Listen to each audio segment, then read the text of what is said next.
जा रहे हैं कि ऐसा बच्चा क्यों है, इससे अच्छा तो मैं मर जाता। बाप के नाम को मिट्टी में मिला करके रख दिया।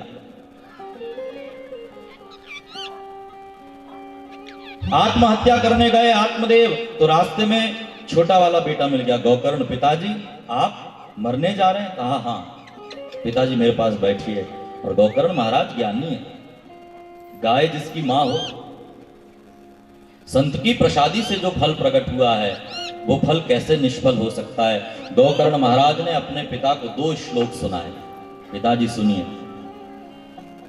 देहे स्थिमां सुरुधिरे अभिमतिं त्यजत्वं, जाया सुतादिषु सदा ममतां विमुञ्च, पश्यानिशं जगदिदं क्षणभङ्गनिष्ठं, वैराग्य राग रसिको भव भक्ति निष्ठः। पिताजी आपने बहुत धर्म को निभाया, लेकिन आपने जिस धर्म का अनुष्ठान किया है वो धर्म लौकिक धर्म है। बीवी, बच्चे, पड़ोसी, ये सब बहुत हो गया। 60 साल की आपकी उम्र हो गई, अब इस सब को छोड़ो। धर्मम भजस्व सततम त्यज लोक धर्मा। अब लौकिक धर्म को छोड़िए, अब पारलौकिक धर्म की चिंता करिए। जाया सुदा सुतादिषु ममताम विमुंच। पत्नी में और बच्चों में जो आपकी आसक्ति है कि मेरे हैं, उसको मुक्त छोड़िए उसको।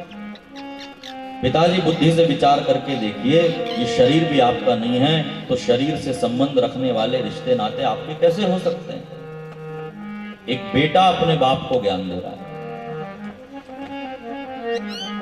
आत्मदेव को यही ज्ञान दे रहे थे वो महात्मा जो जंगल में मिले थे। लेकिन लात का भूत था ना, बात समझ में नहीं आई। जब बेटे ने लात मारी तो बात समझ में आ गई कि हाँ सही कह रहे हैं। और 2 श्लोक सुनकर के आत्मदेव समझ गए कि मैं कौन हूं। और वन में जाकर के श्रीमद् भागवत के 10वें स्कंद का पाठ करके आत्मदेव भगवान के धाम को गए। अब यहां घर में कौन बचा? धुंधुली और धुंधुकारी, माँ बेटे। गोकर्ण महाराज तो तीर्थ यात्रा करने निकल गए कि ऐसे घर में कौन रहे भैया जहां दिन रात लड़ाई होती। तो माँ बेटे दोनों रहे। बाप दादा की जितनी संपत्ति थी धुंधुकारी ने सब शराब में, जुए में लुटा दी। अब माँ से पैसे मांगने लगा। जब माँ मना करती है तो अपनी माँ को मारने लगा। कहने लगा बता कहाँ पैसे। एक दिन खूब पिटाई की धुंधुली की। त्रस्त होकर के धुंधुली सूखे कुएं में जाकर के आत्महत्या कर लेती है। अब तो धुंधुकारी अकेला, न कोई रोकने वाला न कोई टोकने वाला। तो धुंधुकारी 5 वैश्याओं को अपने घर में ले आया। 5 वैश्याओं का भोग करने लगा। उनको अविवेक पूर्ण होकर के भोगने लगा। देखो ये बातें समझने की। 5 वैश्या मतलब क्या? वैश्या माने विषय। 5 विषय ही पंच वैश्या है। शब्द, स्पर्श, रूप, रस और गंध। जो व्यक्ति अविवेक पूर्ण होकर के इन 5 को भोगता है, शब्द, स्पर्श, रूप, रस और गंध, वो धुंधुकारी है। ये विषय वैश्या की तरह है। शब्द हो लेकिन भगवान की कथा का। देखो जो इंद्रियां है ना, वो विषय उनको प्रिय लगते हैं। इंद्रिया माने ऑब्जेक्ट्स, विषय माने सब्जेक्ट्स। कान को प्रिय लगता है अच्छा सुनना, आंख को प्रिय लगता है अच्छा देखना, शरीर को, चमड़ी को प्रिय लगता है अच्छा स्पर्श करना, जीभ को प्रिय लगता है अच्छा स्वाद लेना। तो ये इंद्रियों को अच्छी वस्तु प्रिय है।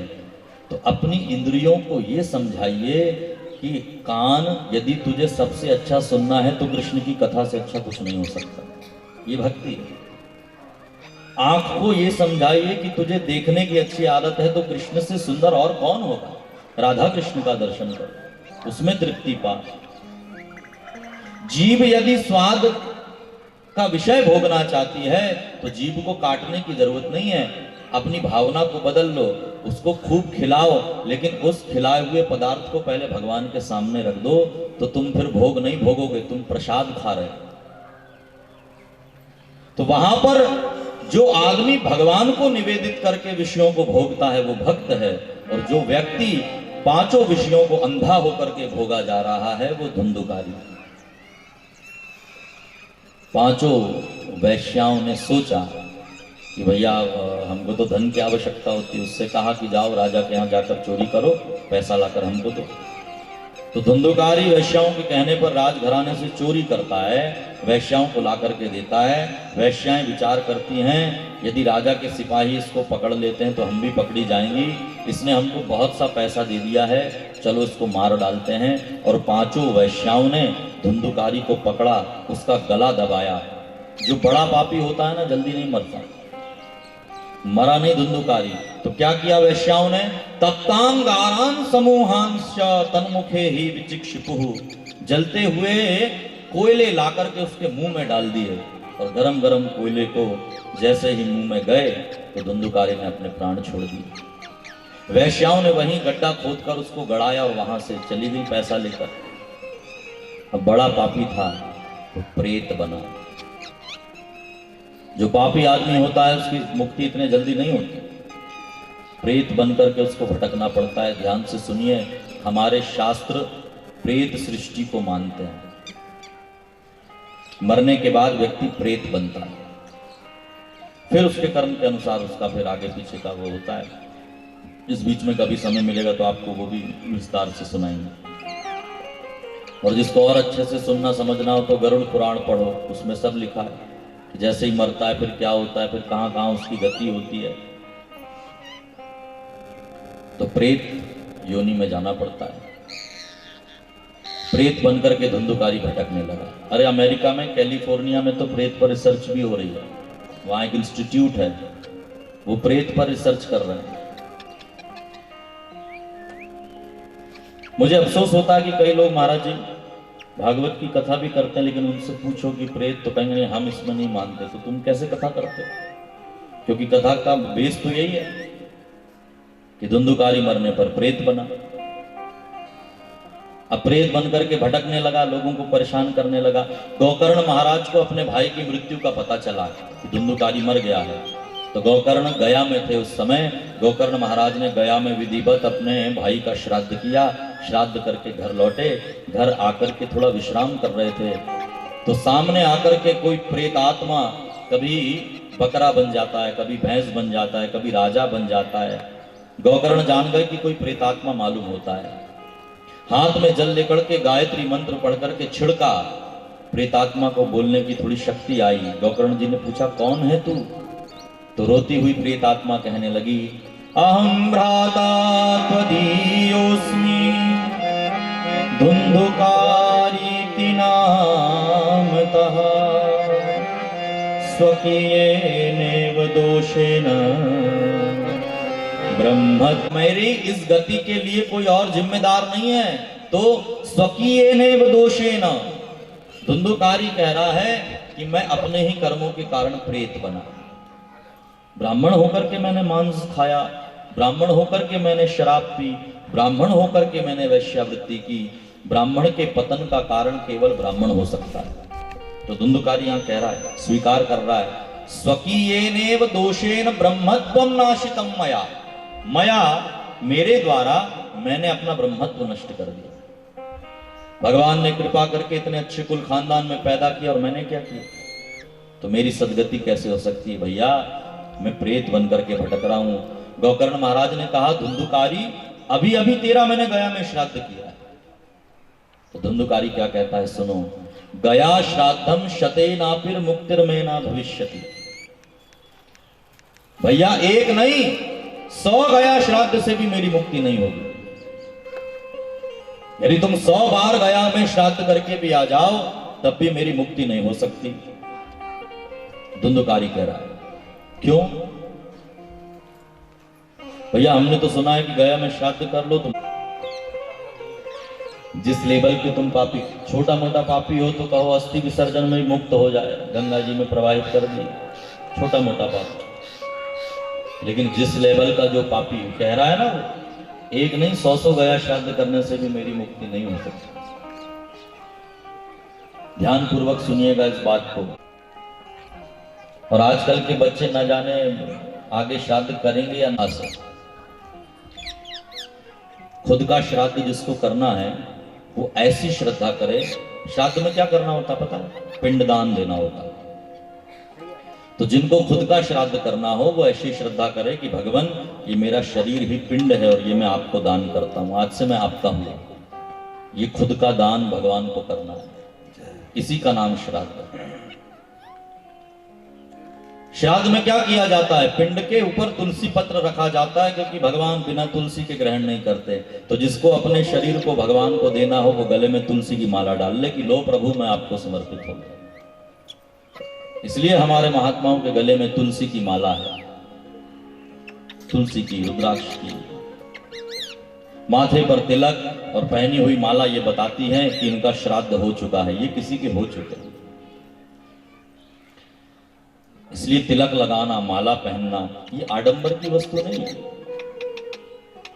जैसे सुहागन महिलाएं माथे पर सिंदूर लगाती हैं, गले में मंगलसूत्र पहनती हैं, क्यों? ये इस बात का सूचक है कि ये किसी की हो चुकी है। वैसे ही संत के, भक्त के गले की माला, उसके माथे का तिलक ये बताता है कि ये भी किसी के हो चुके। एक बार किसी ने मुझसे पूछा कि महाराज जी शादी के बाद स्त्रियों को देखकर तो पता चल जाता है कि मांग में सिंदूर है और गले में मंगलसूत्र है, तो ये तो किसी की हो गई है, लेकिन आदमियों के लिए कुछ नहीं। उनका कैसा पता चले कि इनकी शादी हो गई? तो मैंने कहा उनकी शक्ल ही बता देती है कि ये शादीशुदा है। उसमें उनको कुछ अलग से पहनने करने की जरूरत नहीं, उसकी शक्ल बता देगी कि हाँ इसका हो गया। शादी हो जाए और पूछो क्यों भैया कैसे हो, तो सब ठीक है, समझ जाओ कि हो गई है। तो उसको कुछ करने की जरूरत नहीं है, उसका चेहरा बता देगा।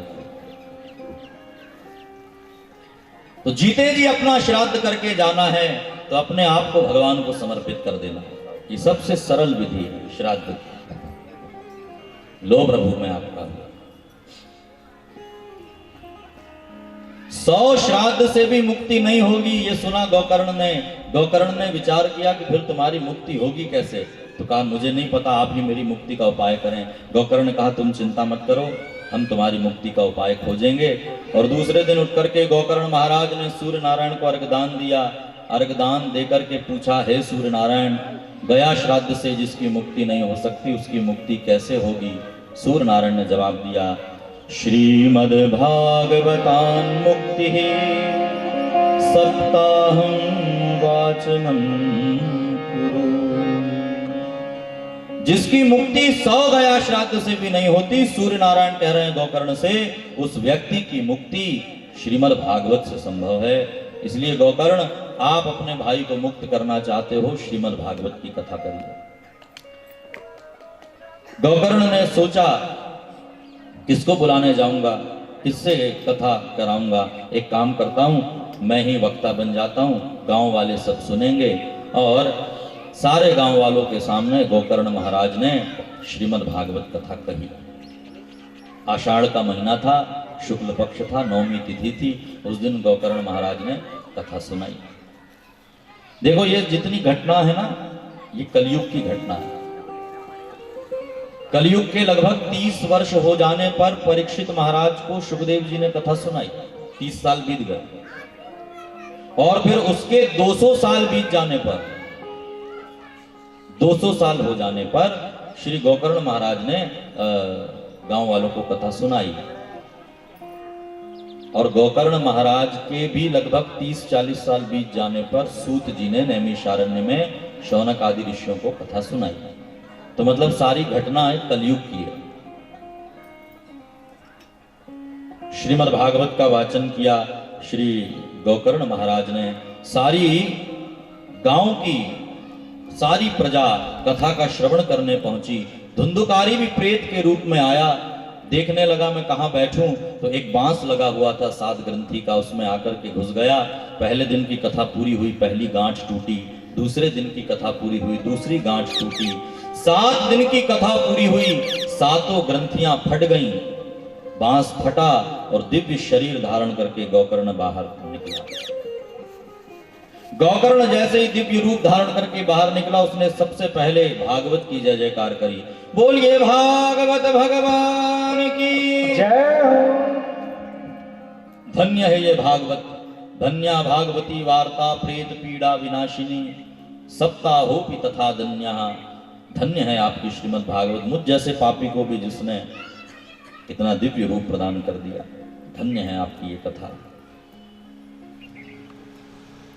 देखो, बांस का मतलब होता है वासना। अब इसका अर्थ ये मत लगाना कि हम कथा करते हैं तो ऐसी कोई प्रेतात्मा आएगी फिर वो बांस में घुसेगी। नहीं, ये एक कथानक है। और हमारे घर के पूर्वज तो बांस में क्या बैठेंगे, सोफे में अच्छे से नहीं बैठते, वो तो बांस में कहां से बैठेंगे। तो ये कथानक है। बांस का मतलब है वासना। ये वासना रूपी बांस में 7 ग्रंथियां हैं, गांठ हैं। गांठ यानी बंधन, काम, क्रोध, लोभ, मोह, मद, मत्सर, ये सब ग्रंथियां हैं। और जब कथा प्रारंभ होती है, एक दिन पूरा होता है, एक ग्रंथि खुलती है। किसी दिन काम की, किसी दिन क्रोध की, किसी दिन लोभ की। 7 गांठें टूट जाती हैं और दिव्य देह धारण करके प्रेतात्मा दिव्य रूप धारण करके प्रकट होता है। भगवान ने विमान भेजा लेने के लिए धुंधुकारी को कि जाओ धुंधुकारी को लेकर के आओ। भगवान का भेजा हुआ विमान आया। धुंधुकारी ने प्रणाम करके विमान में प्रवेश किया। गोकर्ण महाराज ने भगवान के पार्षदों को रोका जो विमान लेकर के आए थे कि रुकिए, एक विमान लेकर के आया आप, कथा तो पूरे गांव वालों ने सुनी, फिर इसके अकेले के लिए विमान क्यों लाया। तो भगवान के दासों ने कहा कि भाई ऐसी बात है, श्रवणस्य विभेदेन फल भेदोत्र संस्थितः। हमने कोई भेद नहीं किया है, श्रवण भेद से फल भेद हो गया है। मतलब तो कहा कथा तो सबने सुनी, लेकिन जैसी धुंधुकारी ने सुनी ऐसी किसी ने नहीं सुनी। कैसे सुनी? तो कहा एक आसन पर बैठकर इसने कथा सुनी, निराहार रह करके कथा सुनी, पूरे ध्यान पूर्वक इसने कथा सुनी, इसलिए ये मुक्त हो रहा है, बाकियों ने ऐसे नहीं सुनी। ओ तब तो गोकर्ण ने कहा गांव वालों से कि ध्यान से सुनिए, अच्छे से कथा सुनना, यदि मुक्त होना चाहते हो तो जो जो नियम बता रहे हैं उसको फॉलो करके कथा सुनिए। देखो कथा तो एक ही है, लेकिन हर व्यक्ति को अपने अपने नियम के अनुसार अलग अलग फल मिलता है। कोई उपवास रह करके कथा सुनता है, उसका फल अलग है। कोई जाप करते करते कथा सुनता है, उसका फल अलग है। कोई करते हुए कथा सुनता है, उसका फल अलग है। कोई सर पकड़ के सुनता है, उसका फल अलग है। तो जो आदमी जिस भाव से कथा सुनता है उसको कथा वैसा फल देती है। तब तो सब गांव वाले सावधान हो गए कि हाँ भैया, सबने निवेदन किया महाराज एक बार और कथा करिए, हम ध्यान पूर्वक सुनेंगे। तो अगले महीने श्रावण मास में फिर से गोकर्ण महाराज ने 9वीं तिथि से कथा कहना प्रारंभ किया। पूरे गांव वालों ने ध्यान पूर्वक श्रवण किया और आखिरी दिन जब कथा का हो, इतने सारे विमान पूरे गांव वालों को लेने के लिए आए। यहाँ सूत जी कहते हैं ऋषियों, अयोध्यावासिना पूर्वम यथा रामेण संगता, जैसे अयोध्यावासी राम जी के साथ सब साकेत गए थे, उसी प्रकार यहाँ सारे गांव वाले गोकर्ण महाराज के साथ भगवान के धाम वैकुंठ को गए। बोलिए भागवत भगवान की जय। इस प्रकार की करुणा पावे जो राधे राधे गावे रो, मेरी करुणा पावे। जो राधे राधे गावे सो राधे मेरी करुणा पावे। जो राधे राधे गावे रो, मेरी करुणा पावे। गावे अखिल लोक विश्राम रटे जा, राधे राधे राधे हरे जो भटक रहा नादा रटेगा, राधे राधे राधे।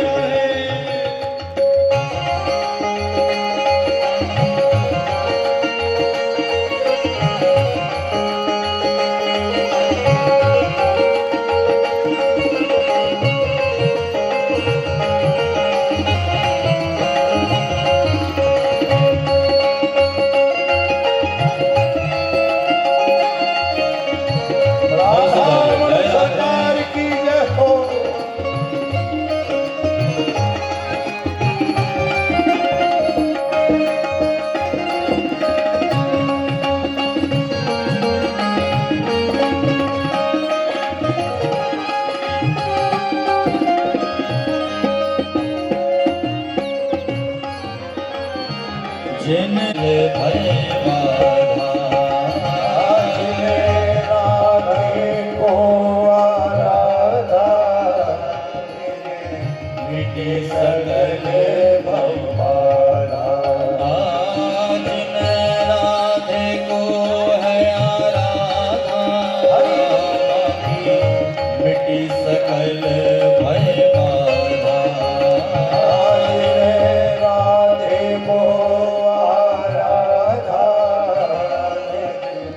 मिटे सकल भव बाधा। अध्याय कितने हैं? 335 और स्कंध कितने हैं? 12। इस 12 स्कंद वाली, 335 अध्याय वाली और 18,000 श्लोक वाली श्रीमद् भागवत की रचना भगवान वेद व्यास ने की। व्यास जी ने उसको लिखा, अपने पुत्र सुखदेव को पढ़ाया। सुखदेव ने गंगा के किनारे प्यासे बनकर के बैठे महाराज परीक्षित को यह कथा सुनाई। ये सारी बातें हम आगे देखेंगे। इस ग्रंथ का नाम जो यहां रखा हुआ है, जिसकी हमने पूजा की, श्रीमद् भागवत महापुराण है। हमारे यहां 18 पुराण है मुख्य। इन 18 पुराणों में केवल भागवत के साथ श्रीमद् शब्द लगा। बाकी श्री वामन पुराण, श्री विष्णु पुराण, श्री नारद पुराण, श्री गरुड़ पुराण, लेकिन जब भागवत की बात आती है तो श्रीमद् भागवत महापुराण। ये पुराण नहीं है, ये महापुराण। पुराण के 5 लक्षण होते हैं, लेकिन महापुराण के 10 लक्षण होते हैं। उसी 10 लक्षण से भरी हुई है ये श्रीमद् भागवत। अत्र सर्गो विसर्गश्च स्थानम पोषण ऊतयः मनवंतरो ईशानु तथा निरोधो मुक्तिराश्रयः। ये भागवत के 10 लक्षण हैं। इसमें 10 बातें बताई गई।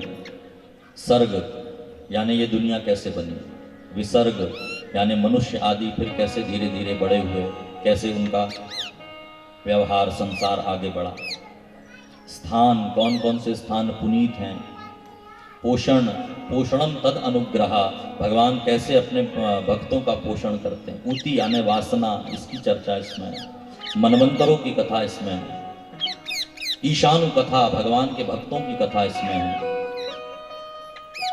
निरोध मुक्ति और आश्रय, ऐसे 10 लक्षण से युक्त श्री श्रीमद् भागवत महापुराण। श्रीमद्, श्रीमद् का मतलब होता है श्रियायुतम श्रीमदम, जिसमें श्री से युक्त जो ग्रंथ है। श्री मतलब क्या? कल हमने आपको बताया, श्री माने भक्ति, श्री माने ज्ञान, श्री माने लक्ष्मी, श्री माने राधा।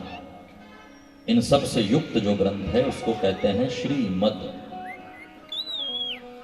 यानी इसमें कृष्ण की कथा नहीं, इसमें हकीकत में कथा है राधा की, इसमें कथा है भक्ति की, इसमें कथा है भक्तों की।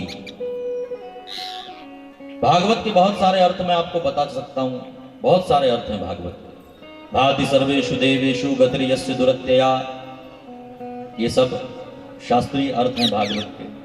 या भगवता प्रोक्तम भागवतम, या भगवता अयम भागवतम, जो खुद भगवान है वो भागवत, ये सब अर्थ होते हैं भागवत के।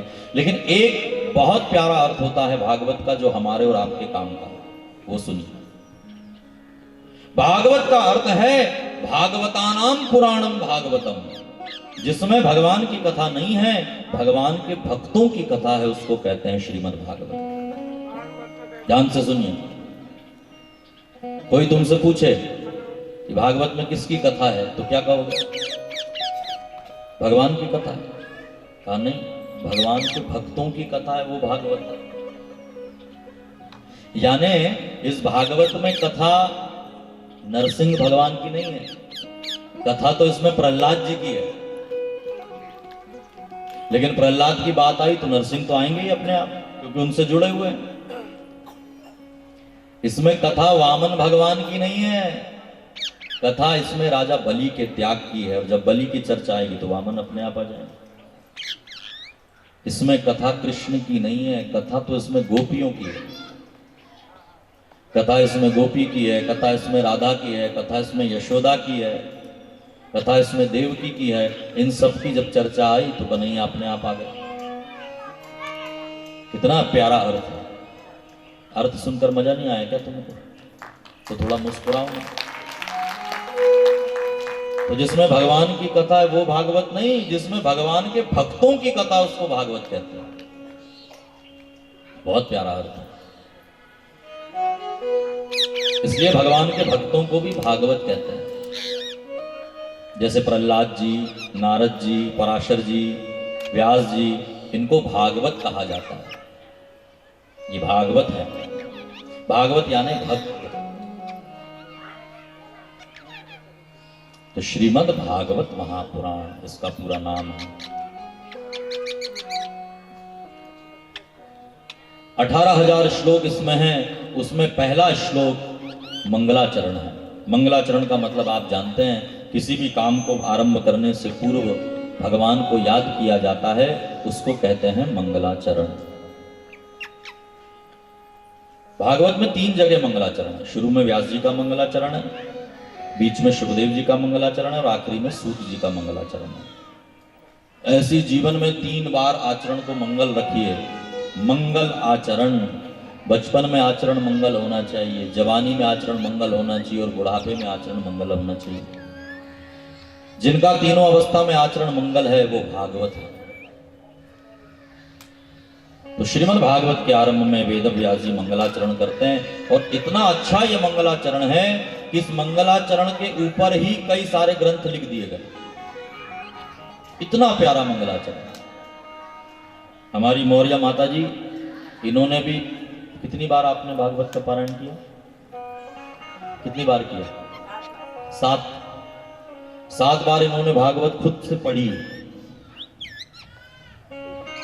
शुरू से लेकर आखिरी तक। और जिस दिन हम कथा की बात करने इनसे मिलने आए थे, उस दिन इनके यहाँ भागवत की पूर्णा होती थी, आखिरी पन्ना ही पढ़ रही थी।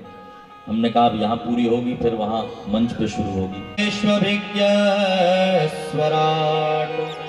तेने ब्रह्म हृदय आदि कवये मुह्यन्ति सूरयः तेजो वारिमृदां यथा विनिमयो यत्र त्रिसर्गो मृषा धाम्ना स्वेन सदा निरस्तकुहकम् सत्यं परं धीमहि। श्रीमद् भागवत का पहला श्लोक। इस श्लोक में वेद व्यास जी ने किसी भगवान की वंदना नहीं की, किसी विशेष भगवान की, कि मैं कृष्ण को याद करके भागवत शुरू करता हूं या राम को याद करता हूं, नहीं। तो कहा सत्यम परम धीमहि, हम सत्य का ध्यान करते हुए श्रीमद् भागवत की शुरुआत करते हैं। यानी श्रीमद् भागवत का आधार है सत्य। ध्यान से सुनिएगा, श्रीमद् भागवत का आधार सत्य है। सत्य का ध्यान करते हुए वेद व्यास जी ने श्रीमद् भागवत की यात्रा आरंभ की। इसके दो तीन मतलब हैं, ध्यान से सुनिएगा। इसमें जो भी बातें लिखी हैं वो सत्य हैं, पहली बात। दूसरी चीज, जगत के अंदर केवल एक सत्य होता है, बहुत सारे सत्य नहीं होते। उसी सत्य को हम परमात्मा कहते हैं। परम सत्य का ध्यान कर रहे हैं। अब उस परम सत्य को तुम राम कहो, कृष्ण कहो, देवी कहो, गणेश कहो, सूर्य कहो, कुछ भी कह सकते हो। दूसरे धर्म के हो तो अल्लाह कहो, गॉड कहो, बुद्ध कहो, महावीर कहो, जिसको तुम सत्य मानते हो उसी का ध्यान करते हुए तुम भागवत में प्रवेश कर सकते हो। इसलिए सत्य का ध्यान करते हुए व्यास जी ने भागवत की शुभारंभ किया, क्योंकि जानते थे व्यास जी कलयुग आने वाला है और आदमी ऐसे हो जाएंगे कि कृष्ण और राम में ही फर्क करने लगेंगे। कृष्ण वाले कहेंगे कि देखो यहाँ कृष्ण का ध्यान किया तो ये ग्रंथ हमारा है, राम वाले कहेंगे कि राम जी का ध्यान किया तो ये ग्रंथ हमारा है। इसलिए व्यास जी ने झंझट ही मिटा दी, उन्होंने लिख दिया सत्यम परम धीमहि, हम परम सत्य का ध्यान करते हैं। और वो परम सत्य ही भागवत का सत्व है, भागवत का निचोड़ है। उसी के ध्यान के साथ यात्रा आरंभ हुई। क्या है भागवत? तीसरे श्लोक में वेद व्यास जी ने लिखा, निगम कल्पतरोः गलितं फलम शुक मुखादमृत द्रव संयुतम पिबत भागवतम रसमालयम मुहुरहो रसिका भुवि भावुका। भागवत क्या है? तो कहा वेद रूपी वृक्ष में लगा हुआ पका हुआ फल वो श्रीमद् भागवत है। हिंदुओं का, भारतीयों का यदि कोई मूल है, धर्म का कोई मूल है, तो उसका नाम है वेद। वेद हमारे मूल हैं, ध्यान से सुनो। वेदो अखिलो धर्म मूलम। जितनी भी धर्म की बात है, भारतीयता की बात है, वो सब वेदों में है।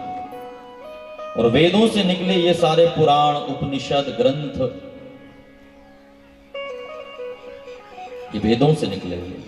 और जो वेद सम्मत नहीं होता उसको हम लोग स्वीकार नहीं करते। तो श्रीमद् भागवत वेद रूपी वृक्ष का एक फल है, पका हुआ। वेद व्यास जी कह रहे हैं कि मेरा ये पका हुआ फल मीठा है, इसको पियो। तो किसी ने व्यास जी से कहा कि महाराज अपने फल की तारीफ आप खुद कर रहे हैं, मीठा है कह रहे हैं, खट्टा निकला तो? व्यास जी ने कहा नहीं, गारंटी मीठा ही होगा। क्यों? तो कहा शुक मुखाद अमृत द्रव संयुतम, क्योंकि ऐसा कहा जाता है जो फल मीठा होता है उसी में तोता अपनी चोंच मारता है, और इस भागवत रूपी फल को भी एक तोते ने चोंच लगाई है। कौन? सुखदेव। सुखदेव जी महाराज के मुंह से ये फल निकला है, इसलिए इसकी मिठास और बढ़ गई। तो इस फल को पियो, व्यास जी कह रहे हैं, पिबत भागवतम रसमालयम। तो व्यास जी से किसी ने पूछा कि महाराज फल को पीने के लिए कह रहे हो आप? फल को तो खाया जाता है। अब मैं हमारे भैया जो यजमान बन के बैठे उनको यहां से फल दूं और कहूं कि भैया ये फल को पीना, घर जाकर कहेंगे महाराज फल को तो खाया जाता है, पिए कैसे? तो व्यास जी से भी किसी ने कहा कि भैया आप भागवत को फल बता रहे हैं और पीने को कह रहे हैं, कैसे पिए? तो व्यास जी ने कहा देखो साधारण फल में ली है, इसमें केवल रस ही रस है, रसमालयम फलम, और रस को तो पिया जाता है, इसलिए इसको पियो। तो किसी ने पूछा सब लोग पी सकते हैं क्या? तो व्यास जी ने कहा नहीं, सब लोग नहीं पी सकते, 2 लोग पी सकते हैं। कौन? तो कहा मुहुरहो रसिका भुवि भावुका। या तो रसिक लोग पिएंगे या भावुक लोग पिएंगे, 2 आदमी पी सकता। गर्मी के दिनों में, वैशाख के महीने में तुम पानी का प्याऊ लगाओ, कौन पीने आएगा पानी? जिसको प्यास लगी है। नहीं तो इतने लोग सामने से चले जाएंगे, तुम कहते रहो भैया पानी, तो कहते अपना काम करो भैया, जाना है। और प्यास लगी हो तो प्यासा दूर से देख लेगा, ओ वहां मटके रखे हुए हैं, पानी बट रहा है, चलो, उसको बुलाने की भी जरूरत नहीं। तो ऐसे ही व्यास जी के द्वारा लगाया हुआ ये प्याऊ है, इसको कौन पी सकता है? तो कहा रसिक लोग पी सकते हैं और भावुक लोग, जिनको रस पीने में आनंद आता है। रस में सदा डूबे रहे पीपा तुलसी हरिदास, कबीर दास अजहू नहीं ऊबे, बनी है रस की प्यास। ऐसे लोग इस कथा को पीते हैं। और देखो ये बड़ा विचित्र रस है, बाकी रस तो तुम मुंह से पीते हो, लेकिन ये रस कान से पीने वाला है। कान के दोनों में भर भर के इस रस को पियो, भावुक बनकर पियो, रसिक बनकर के पियो। भावुक और रसिक जो होते हैं उनको पीने में मजा आता है, नहीं तो बाकी लोग कहेंगे कि वही तो कथा है, वही आत्मदेव, वही धुंधुकारी, वही कृष्ण, वही गोपी, वही रासलीला, वही गोवर्धन, वही माखन चोरी, नया क्या? जिसने कथा सुनकर के ये प्रश्न किया कि कितनी बार कथा सुने, इसका मतलब ये निकालना कि उसने एक बार भी नहीं सुनी। जिसने कथा सुनी फिर उसको और कथा सुनने की इच्छा होती है, और जिसने कहा कि कितनी बार सुने महाराज, तो समझना तूने एक बार भी नहीं सुनी। क्योंकि राम कथा जे सुनत अघाही, रस विशेष जाना तिन माही। राम कथा जे सुनत अघाही, रस विशेष जाना तिन माही। राम कथा जे सुनत अघाही, रस विशेष जाना तिन माही। सुनत अगाही रस विशेष जानाते नाही। राम कथा जे सुनत अगाही रस विशेष जानाति नाही। राम कथा जे सुनत अगाही रस विशेष जाना दिन नाही। राम कथा जे सुनत अगाही रस विशेष जानाति नाही। मंगल भवन अमंगल हारी देवाहु सुदशरथ अजर बिहारी। मंगल भवन अमंगल हारी देवाहु सुदशरथ अजर बिहारी।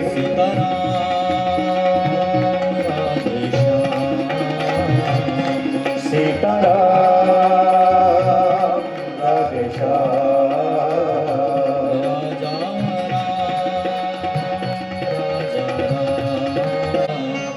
सद्गुरु मेरे सरकार। सतगुरु मेरे सरकार। सद्गुरु मेरे सरकार। सतगुरु मेरे सरकार। बन के जोगनिया आई तेरे द्वार। बन के जोगनिया आई तेरे द्वार। सद्गुरु मेरे सरकार। ओ सतगुरु मेरे सरकार। सद्गुरु मेरे सरकार। ओ सतगुरु मेरे सरकार। सद्गुरु मेरे सरकार। सतगुरु मेरे सरकार। गुरु मेरे सरकार। सतगुरु मेरे सरकार। सद्गुरु मोरे सरकार। सतगुरु मोरे सरकार। सद्गुरु मोरे सरकार। सतगुरु मोरे सरकार। बन के जोगनिया आई तेरे द्वार। बन के जोगनिया आई तेरे द्वार। सद्गुरु मेरे सरकार। सरकार सतगुरु मेरे सरकार। सद्गुरु भगवान की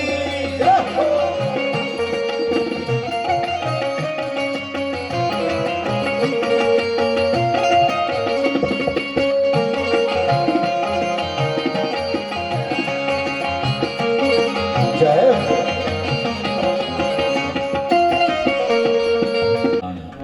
ये बताया शास्त्रों का सार क्या है, तो कहा भगवान का नाम ही शास्त्रों का सार है। ये सारे शास्त्र मिलकर के एक बात कहते हैं, भगवान का नाम ही सर्वस्व है।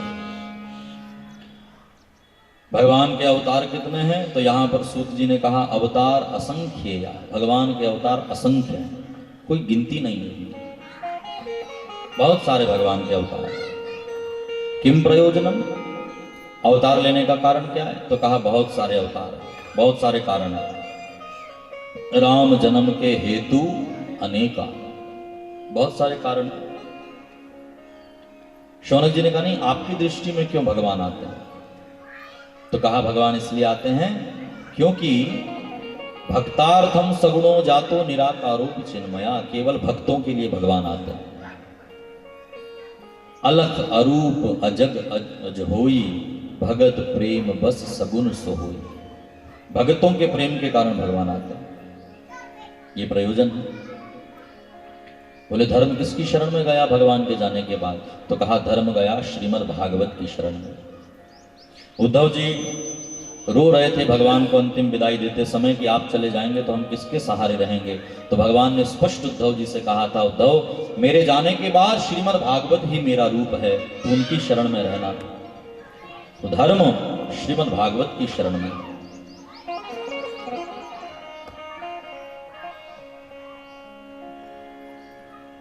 अवतारों के विषय में जब कहा कि भगवान के अवतार असंख्य हैं, फिर से शौनक जी ने कहा कि नहीं असंख्य तो हैं, लेकिन आपकी दृष्टि में टोटल कितने अवतार हैं, कृपा करके बताइए।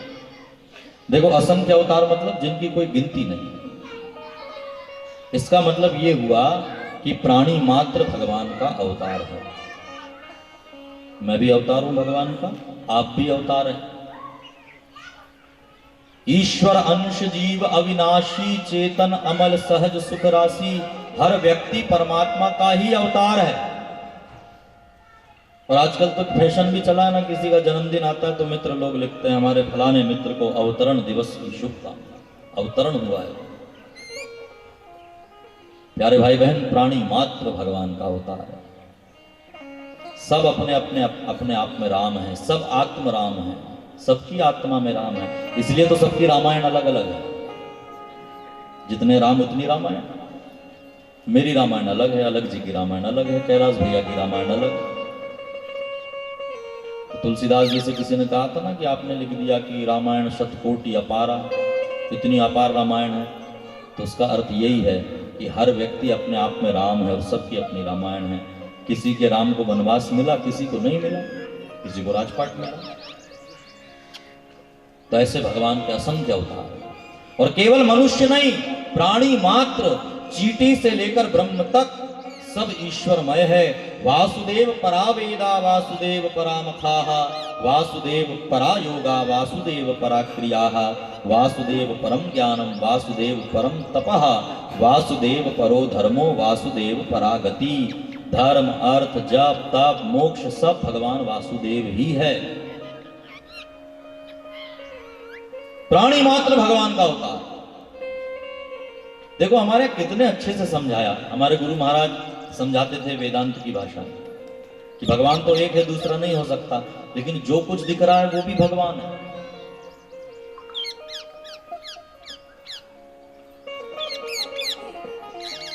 ऐसे समझो इसको। कोई कहे कि एक ही भगवान है तो कहना हाँ, एक ही है सब में, बोले हाँ। और ये सब जो दिखाई दे रहा है, मोटर कार आदमी कुत्ता पशु पक्षी, ये तो ये भी वही है।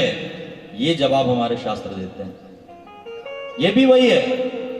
शरीर से आत्मा निकल गई तो वो आत्मा भी भगवान थी, और जो शरीर पड़ा है, बोले ये क्या है, बोले ये भी वही है।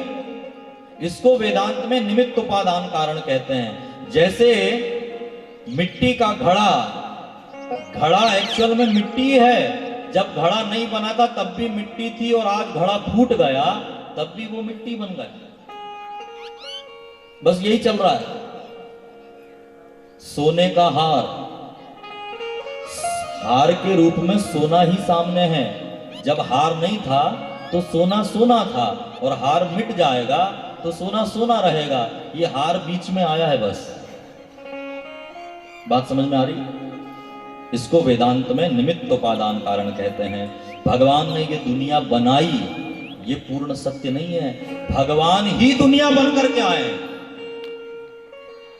इसको कहते हैं अवतार असंख्य, असंख्य भगवान। फिर भी भगवान की कहीं देखो, भगवान को जब राम जी का अवतार लेना था तो भगवान वैकुंठ में तैयार थे कि रावण को मारना है, राम बन करके जाना है, तो चलो मैं अवतार लेता हूं। उस समय दशरथ महाराज का यज्ञ चल रहा था अयोध्या में, सरयू नदी के किनारे, पुत्र कामेष्टि यज्ञ। गुरु महाराज के कहने पर यज्ञ चालू था। यज्ञ की पूर्णाहुति हुई पुत्र कामेष्टि यज्ञ की, और अग्नि भगवान हाथ में खीर का प्रसाद लेकर के आए।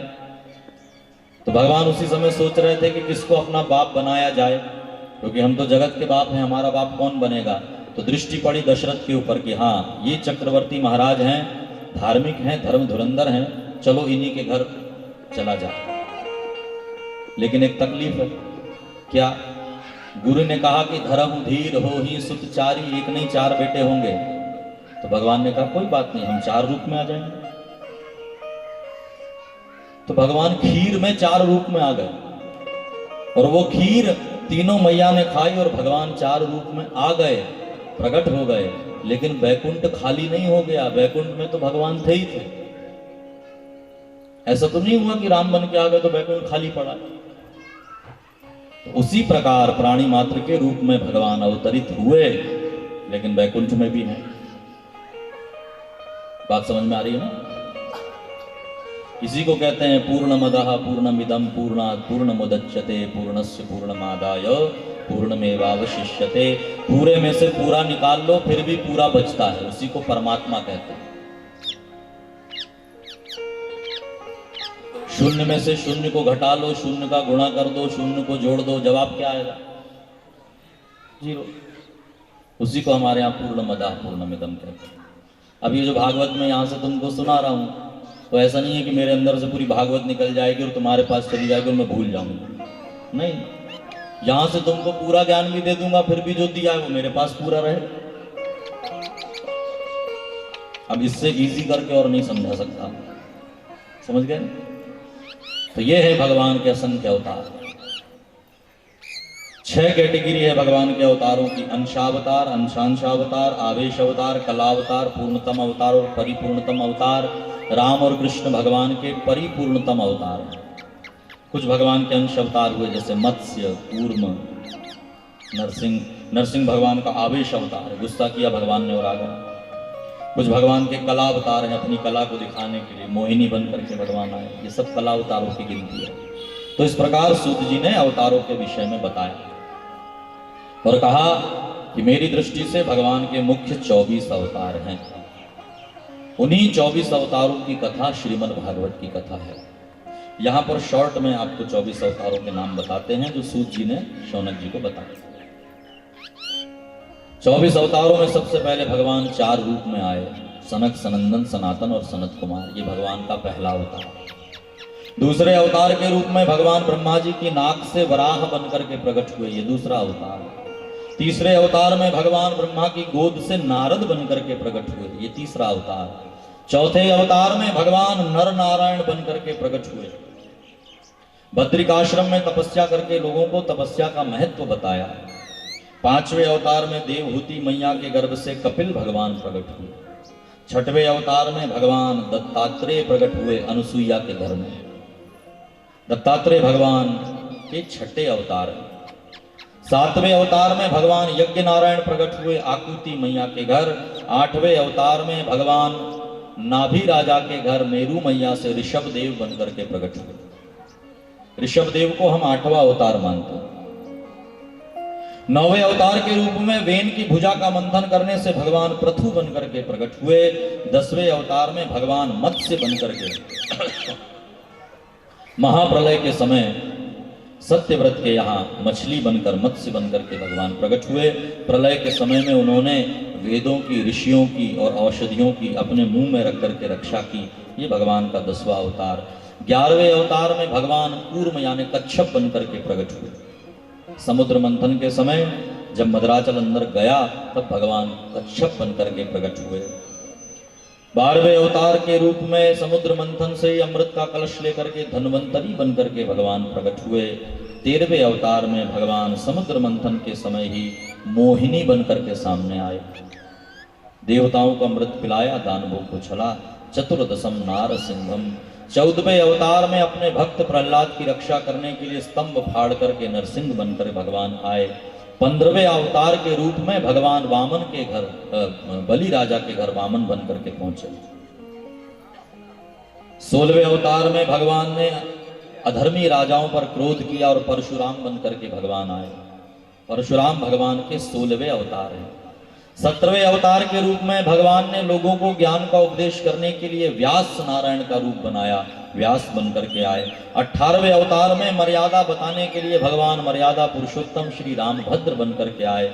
19वें अवतार में भगवान बलराम बनकर के आए। देखो ये सब भगवान के अवतार। बलराम जी शेष के अवतार हैं, ये कहना ऊपर ऊपर की बात है, लेकिन हकीकत ये है शेष भी भगवान ही है, नारायण के अलावा कोई और है नहीं। तो 19वां अवतार बलराम के रूप में जाना जाता है। 20वें अवतार के रूप में भगवान श्री कृष्ण प्रकट हुए।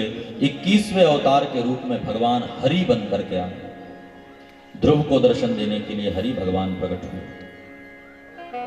यह हरि अवतार 2 बार हुआ भगवान का, एक बार ध्रुव को दर्शन देने के लिए और एक बार गजेंद्र को ग्राह से छुड़ाने के लिए। आगे हम इन सब अवतारों की विस्तार से कथा करेंगे। 22वें अवतार में भगवान हंस बनकर के आए, ब्रह्मा को ज्ञान का उपदेश किया।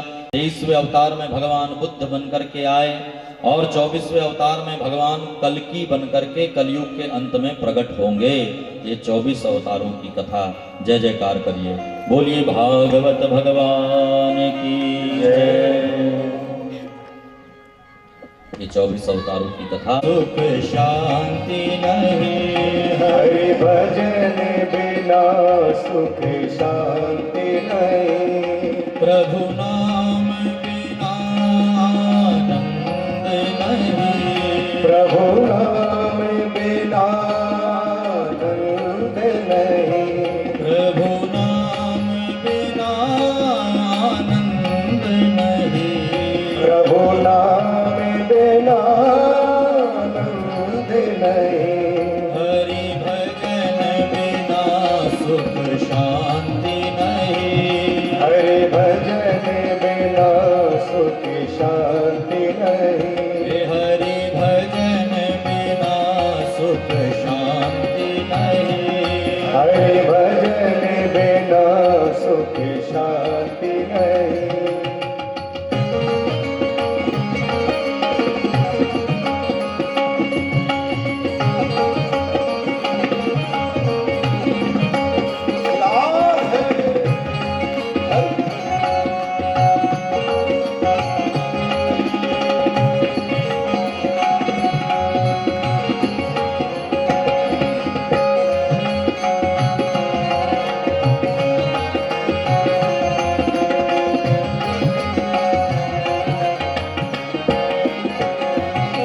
श्री राम बिना विश्राम नहीं।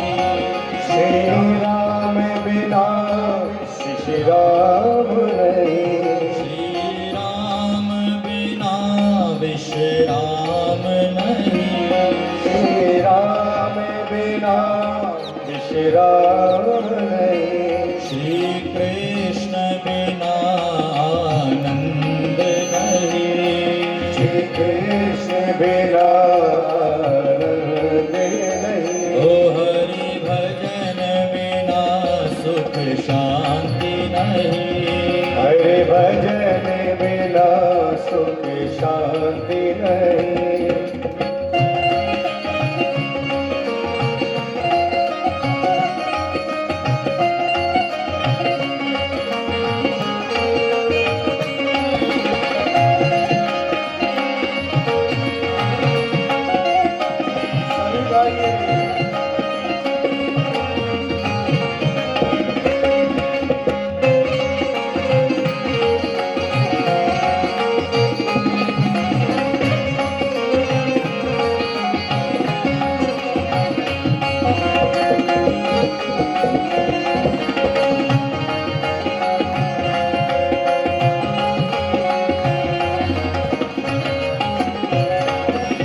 रघुपति बिना कहीं गति नहीं। रघुपति बिना कहीं गति नहीं। रघुपति बिना कहीं गति नहीं।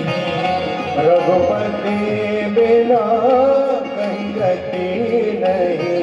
यदुपति बिना आनंद नहीं। यदुपति बिना आनंद नहीं। हे हरि भजन बिना सुख शांति नहीं। हरि भजन बिना भाव से भजन करिए। शांति नहीं। श्रीमन्नारायण नारायण नारायण। श्रीमन्नारायण नारायण नारायण। श्रीमन्नारायण नारायण नारायण। श्रीमन्नारायण नारायण नारायण। माता नारायण पिता नारायण। माता नारायण पिता नारायण। माता नारायण पिता नारायण। माता नारायण पिता नारायण। सद्गुरु नारायण नारायण नारायण। सद्गुरु नारायण नारायण नारायण। श्रीमन्नारायण नारायण नारायण। श्रीमन्नारायण नारायण नारायण। यह नारायण महानारायण। यह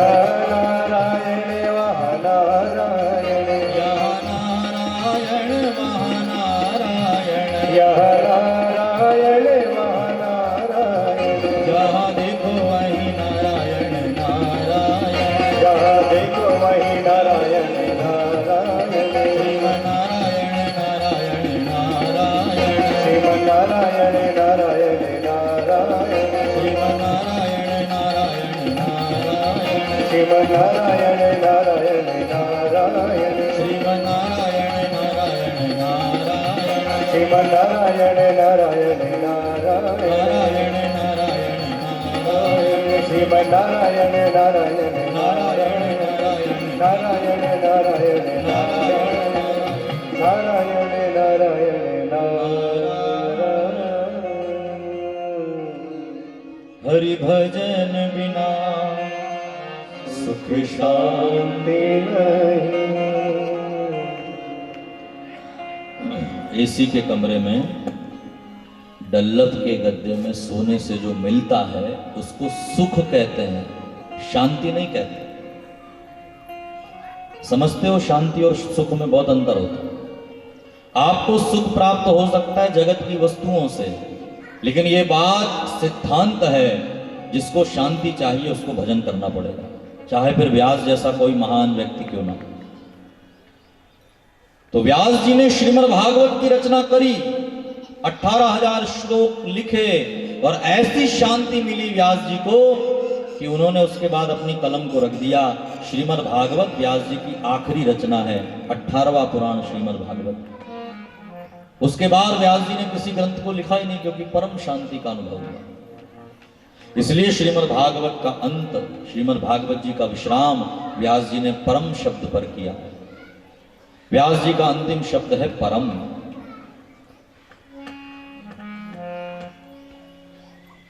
तो ऐसी शांति हम सबको प्राप्त हो, इसलिए व्यास जी ने सोचा कि मैंने भागवत तो लिख दी, लेकिन इसका प्रचार प्रसार करने वाला भी तो कोई हो।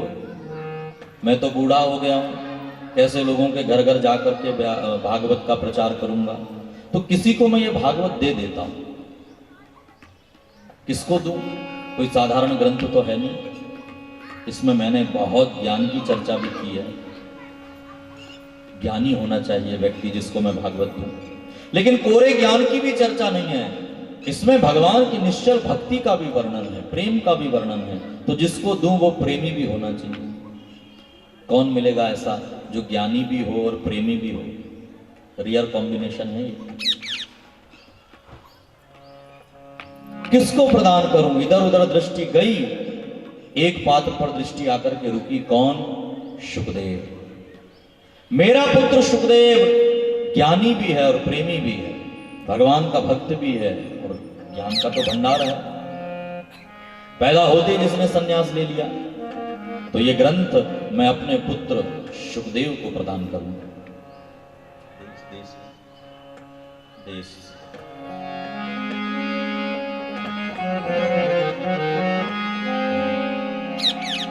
मैं ये ग्रंथ अपने पुत्र शुकदेव को दूंगा। लेकिन फिर सोचा, वो तो पैदा होते ही साधु बन गया, आएगा मेरे पास, सीखेगा भागवत। फिर व्यास जी ने सोचा कि जरूर सीखेगा। अरे थोड़े बहुत श्लोक इसको सुनाऊंगा तो भागवत में ऐसा रस है कि खींचा चला आएगा मेरे पास। व्यास जी ने अपने कुछ शिष्यों को बुला करके उनको श्लोक पढ़ाए और श्लोक पढ़ा करके कहा कि वत्स, जंगल में जब हवन के लिए लकड़ियां बीनने के लिए जाओ तो इन श्लोकों को जंगल में गाना, मधुर कंठ से गाना, लेकिन इस श्लोकों को पूरा मत गाना, आधा गाना। कहा क्यों गुरुजी? तो कहा देखो इसलिए आधा गाना कि जब कोई तुमसे मिले और कहे कि श्लोक पूरा सुनाओ, उसी को सुनाना, आधा श्लोक गाना। व्यास नारायण की बात मान करके व्यास जी के शिष्य जंगल में लकड़ियां लेने जाते थे और मधुर कंठ से भागवत के श्लोकों को गाते थे। एक दिन, बहुत दिन बीते, लेकिन व्यास के शिष्यों को कोई नहीं मिला जो कहे कि श्लोक पूरा सुनाओ। लेकिन एक दिन की बात, व्यास जी के शिष्य लकड़ियां बीनते बीनते उस जगह पहुंच गए जहां पर शुकदेव जी आंख बंद करके एक बड़ के पेड़ के नीचे ब्रह्मानंद में समाधि लगा करके बैठे थे। और व्यास शिष्यों ने अपने गले से मधुर कंठ से श्रीमद् भागवत के श्लोक गुनगुनाए। व्यास शिष्यों ने गाया, बरहा पीड़म नटवर वपुः कर्णयो कर्णिका। मंदोदरी, तारा और अहिल्या, ये 5 सतियां हैं हमारे यहाँ जो मुख्य मानी जाती हैं। ध्यान से सुनिए।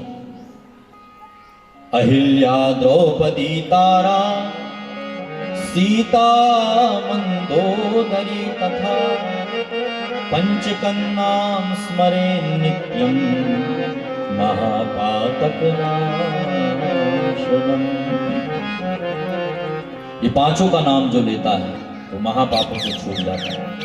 अहिल्या द्रौपदी, तारा बाली की पत्नी, सीता राम जी की पत्नी और मंदोदरी रावण की पत्नी। तो द्रौपदी की गिनती सतियों में है, इसलिए द्रौपदी के मन में दया है, कह रही है कि इसको छोड़ दो। अब अर्जुन के लिए समस्या हो गई, कैसे छोड़ दूं, क्योंकि मैंने संकल्प लिया है कि इसका मस्तक काटूंगा। और क्षत्रिय के लिए अपना संकल्प छोड़ना माने प्राण त्यागना। क्या किया जाए? युधिष्ठिर से पूछा अर्जुन ने, बड़े भैया आप बताइए, धर्म को जानने वाले क्या करूं?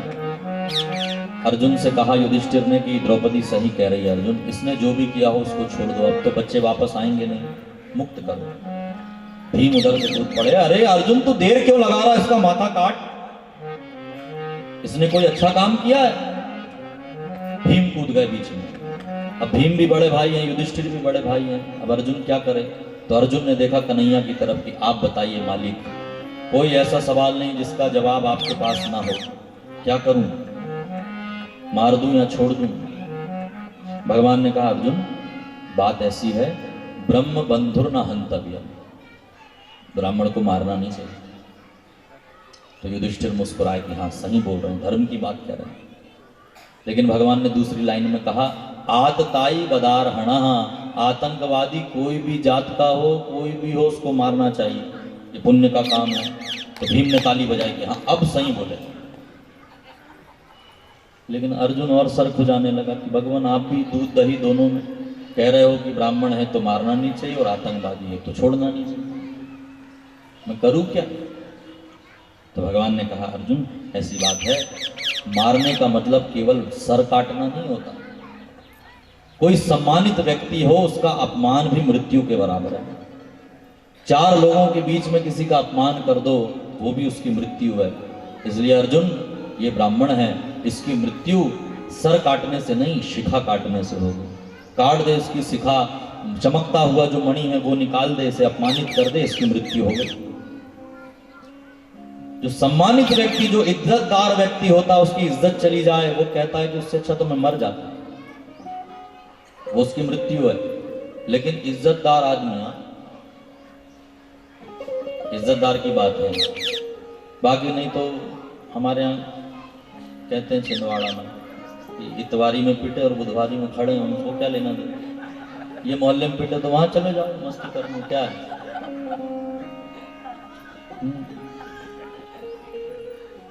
स्टेशन में पिटे तो बस स्टैंड में चालू हो लड़ाई, क्या है? तो ऐसे आदमी के अपमान मृत्यु बराबर नहीं। लेकिन जो सम्मानित आदमी है उसके ऊपर यदि कोई उंगली उठा दे, आक्षेप लगा दे तो मृत्यु के बराबर है। तो वपनम द्रविणादानम स्थान निर्वापणम तथा एष ही वृंद बंधुर्नाम बधो नान्योस्ति दैहिका। वपन करा देना यानी मुंडन करा देना, अपमान कर देना, ये उसकी हत्या है। तो अर्जुन ने वो मणि निकाल लिया अश्वत्थामा की, उसका माथा मूंड दिया, अपमानित करके निकाल दिया। यहाँ 5 बच्चों की अंतिम क्रिया कराई भगवान ने सामने खड़े होकर के। 5 बच्चों को भगवान ने सदगति प्रदान करी और यहाँ पर अश्वत्थामा को जीवन दान दे करके छोड़ा। ऋणी होना चाहिए था, लेकिन अश्वत्थामा सोच रहा है कि 5 पांडवों ने मेरा अपमान किया, इनके वंश में पानी देने वाला नहीं छोड़ूंगा, और 6 ब्रह्मास्त्र चला दिए। द्रोणाचार्य जी का पुत्र है ना, तो जानता है कि अस्त्र का उपयोग कैसे करना। 6 ब्रह्मास्त्र चलाए। 6 क्यों? 5 पांडवों को मारने के लिए, और 6वां ब्रह्मास्त्र पांडवों की बहू उत्तरा के गर्भ में अभिमन्यु का बालक पेट में है। अश्वत्थामा इस बात को जानता है, तो अश्वत्थामा ने उस बच्चे को मारने के लिए 6वां ब्रह्मास्त्र छोड़ा। पांचों ब्रह्मास्त्र को देख करके पांडवों ने भी सामने ब्रह्मास्त्र छोड़ा। जो विद्या गुरु भगवान ने अपने बेटे को नहीं सिखाई वो द्रोणाचार्य जी ने अर्जुन को प्रदान की है। तो अर्जुन ब्रह्मास्त्र छोड़ना भी जानते हैं और वापस खींचना भी जानते हैं। तो पांचों पांडवों ने ब्रह्मास्त्र को चलाया और मंत्र पढ़ के वापस ब्रह्मास्त्रों को खींच लिया। ब्रह्मास्त्र का तेज शांत हुआ। लेकिन उत्तरा के पीछे जब ब्रह्मास्त्र लगा तो उत्तरा कहां जाती, तो भागी भागी भगवान की शरण में आई, हाथ जोड़ करके कहने लगी, पाहि पाहि महायोगिन देव देव जगतपते, पाहि माम प्रभो। उत्तरा भगवान के चरणों में जाकर के गिर पड़ी, मेरी रक्षा करिए। किसी ने उत्तरा से पूछा, उत्तरा तू भगवान के पास क्यों गई है? तेरे ससुर तो जानते हैं ब्रह्मास्त्र को शांत करना, तो अपने ससुर के पास जाती। उत्तरा ने कहा, नहीं, मेरी सास ने, द्रौपदी ने मुझे सिखाया है कि जब जब तेरे ऊपर आपत्ति आएगी बेटी, तो कोई संसार में तेरी रक्षा नहीं करेगा, केवल भगवान तेरी रक्षा करेगा। इसलिए मैं भगवान की शरण में आई। सास ऐसी शिक्षा देती है बहू को। द्रौपदी ने अपनी बहू को सिखाया था, क्योंकि द्रौपदी पर बीत चुकी है, इसलिए द्रौपदी जानती है जब मुसीबत आती है तो भगवान ही रक्षा करते हैं। याद करिए वो दृश्य जब दुशासन भरी सभा में द्रौपदी के वस्त्र खींच रहा था और द्रौपदी ने पुकारा धृतराष्ट्र को कि आप राजा हैं, मेरी रक्षा करिए। पुकारा द्रौपदी ने द्रोणाचार्य को, पुकारा द्रौपदी ने भीष्म पितामह को, द्रौपदी ने पुकारा कृपाचार्य को। अरे द्रौपदी के 5-5 पति पिंजड़े में बंद शेर के जैसे गुर्राते रहे, लेकिन कोई सामने नहीं आया। द्रौपदी ने अपने दांतों से साड़ी पकड़ी कि मेरी इज्जत ना उतर जाए, लेकिन अभी तक द्रौपदी को खतरा था, बस साड़ी उतरने वाली है। और अब द्रौपदी ने हाथ जोड़कर द्वारिकाधीश को पुकारा, हे द्वारिकानाथ मेरी रक्षा करिए, और भगवान ही वस्त्र बनकर के द्रौपदी में लिपट गए। तो उत्तरा को सिखाया द्रौपदी ने कि बेटा तेरे ऊपर जब भी विपत्ति आएगी भगवान के पास जाना। तो उत्तरा ने आकर के भगवान के चरणों में प्रणाम किया। भगवान से कहा, उत्तरा चिंता मत कर, और छोटा सा रूप धारण करके भगवान उत्तरा के गर्भ में प्रवेश करते हैं। आए हुए ब्रह्मास्त्र के तेज को भगवान ने शांत किया। गर्भ में ही उत्तरा के बालक ने भगवान का दर्शन कर लिया। हमारी भारत की माताएं धन्य है, किसी माता ने भगवान के भक्तों को पेट में रखा, किसी माँ ने भगवान को ही अपने पेट में रखा। लेकिन उत्तरा धन्य है जिसके पेट में आज भगवान भी है और भगवान का भक्त भी है, दोनों एक साथ उत्तरा के गर्भ में। बालक देख करके भगवान को बड़ा प्रसन्न हुआ। वहीं आशीर्वाद भगवान ने दिया, और कितनी कृपा करते हैं भगवान, ऐसे मल मूत्र वाले स्थान पर जाकर के बच्चे की रक्षा की। हकीकत में गर्भ में आए हुए बच्चे की रक्षा परमात्मा करता है। भगवान बाहर आए, उत्तरा ने भगवान को प्रणाम किया। भगवान ने कहा कि अब तुम्हारे घर सब ठीक हो चुका है, युधिष्ठिर राजा बन गए हैं, बहुत दिन बीत गया, अब तो मुझे द्वारिका की याद आने लगी, मैं चलूं। और भगवान के जाने की बात सुनकर के कुंती बुआ आई। हाथ जोड़कर कुंती बुआ ने भगवान की स्तुति की, दिव्य स्तुति है कुंती ने हाथ जोड़ करके कहा कि प्रभु आप जा रहे हैं, आपसे कुछ मांगना चाहती हूँ। क्या? तो कहा, विपदा संतु ना शश्वत तत्र तत्र जगद्गुरो भवतो दर्शनम यस्यात् आ पुनर्भव दर्शन। भगवान मैं आपसे कुछ मांगना चाहती हूँ। भगवान ने कहा कि बुआ जी वैसे भी लोग मेरे पास मांगने ही आते हैं, मुझे कुछ देने थोड़ी आता, मांग लो आप भी, क्या मांगना चाहती हो। कुंती ने कहा, मेरे जीवन में विपत्तियां ही विपत्तियां हो, मेरे जीवन को दुखों से भर दो। भगवान ने कहा, सावधान बुआ जी, क्या मांग रही हैं? अरे लोग मुझसे धन मांगते हैं, संपत्ति मांगते हैं, पैसा मांगते हैं, बच्चे मांगते हैं, सुख मांगते हैं, आप दुख मांग रही हो? कुंती ने कहा, हाँ सोच समझ कर मांग रही हूं। क्यों? क्योंकि मैंने देखा है कन्हैया, जब जब हमारे ऊपर दुख आते हैं तुम हमारे साथ होते हो, और जैसे ही हम सुखी होती हैं तो तुम जाने की बात करने लगते हो। तो यदि दुख के कारण यदि तुम हमारे पास हो तो मुझे दुख ही दुख दो। कुंती को दुख से प्रेम नहीं है, कुंती को प्रेम है कृष्ण से। यदि दुख सहने के बाद वो मिले तो दुख स्वीकार है। ये कुंती की महानता है। और दुख में सुमिरन सब करें, सुख में करे न कोय, और जो सुख में सुमिरन करे तो दुख काहे को होए। और हम लोग तो प्राय सुख में तो याद नहीं करते ना, दुख में ही भगवान को पुकारते हैं। इसलिए भगवान के भक्त मांगते हैं कि हम दुखी रहें ताकि हमें तुम्हारी याद बनी रहे। अरे वो सुख पर पत्थर पड़े यदि राम हृदय से जाए, और बलिहारी वो दुख की जो पल पल राम भजाए। वो दुख स्वीकार है जो हमें राम नाम से दूर नहीं होने देता। इसलिए कुंती कह रही है कि मेरे जीवन को दुखों से भर दो। एक बात और है, किसी कवि ने कहा सुख में सुमिरन ना किया और दुख में करता याद। कबीरदास जी का। अब कबीर तो अलग ही बोलते हैं। तूने सुख में सुमिरन ना किया और दुख में करता याद, कहे कबीर ऐसे लोगन की वो नहीं सुनता फरियाद।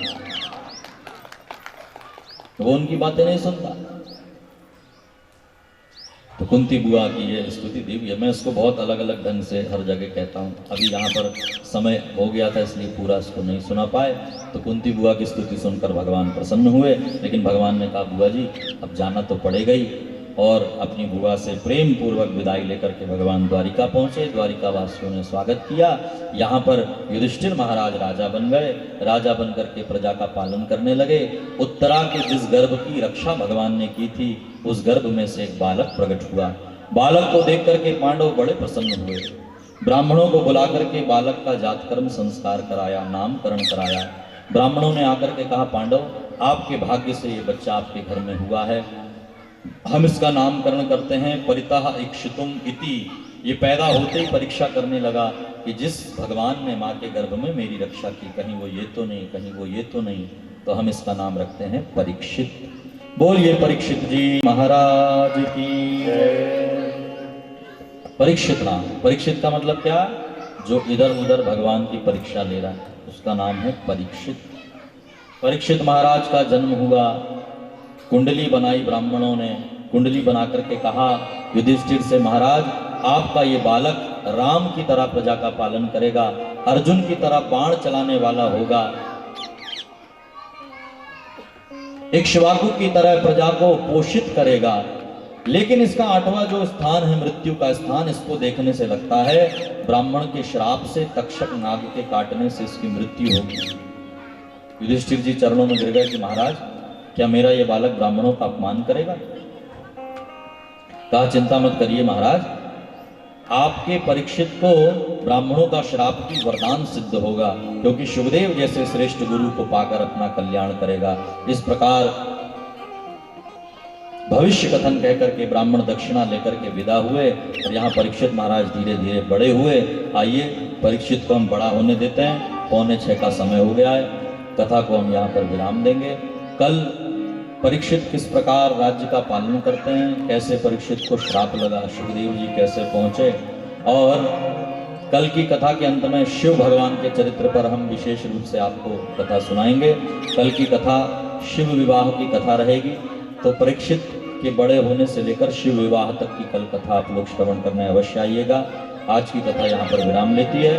बहुत अच्छे से आप लोग कथा का गोपाल कृष्ण गाए, गोविंद गोविंद गाइए रे भजन, राधे गोपाल कृष्ण गाइए। गोविंद गोविंद गाइए रे भजन, राधे गोपाल कृष्ण गाइए। तालियां बजाते हैं। गोविंद गोविंद गाइए रे भजन, राधे गोपाल कृष्ण गाइए। मुरली मनोहर गाइए रे भजो, नंदा के लाल प्रभु गाइए। मुरली मनोहर गाइए रे भजन, नंदा के लाल प्रभु गाइए।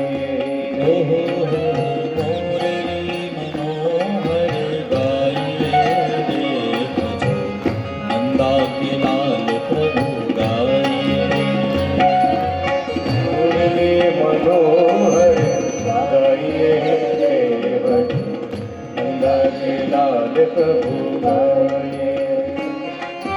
गिरधारी गिरधारी गाइए मीरा के नाथ प्रभु गाइए रे।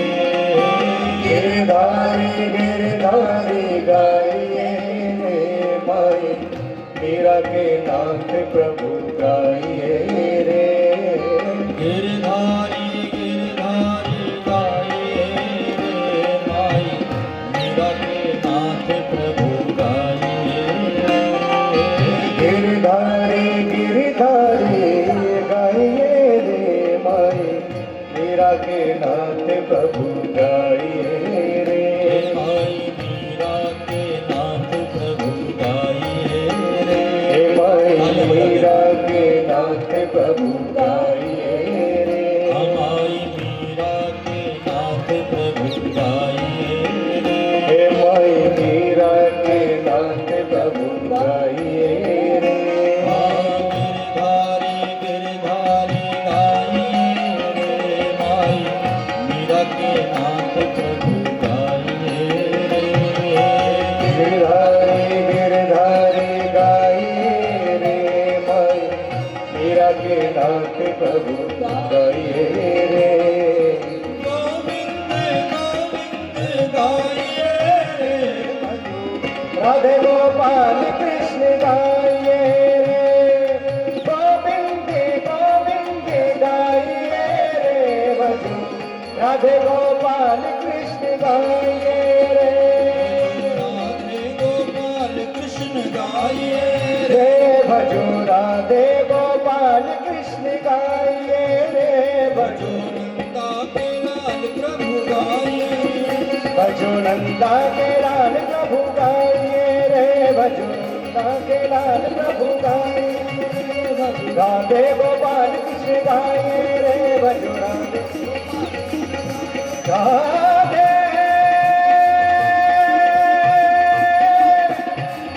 राधे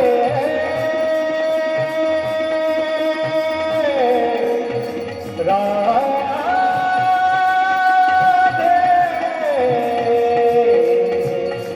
राधे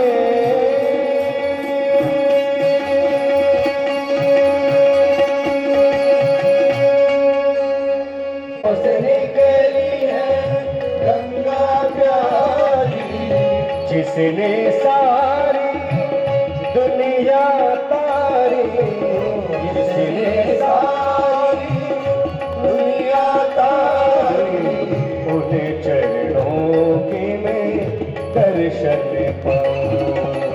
उन चरणों के मैं दर्शन पाऊं। शिवा के मैं हरि तेरी गाऊं। श्री हरिदास के प्यारे तुम हो।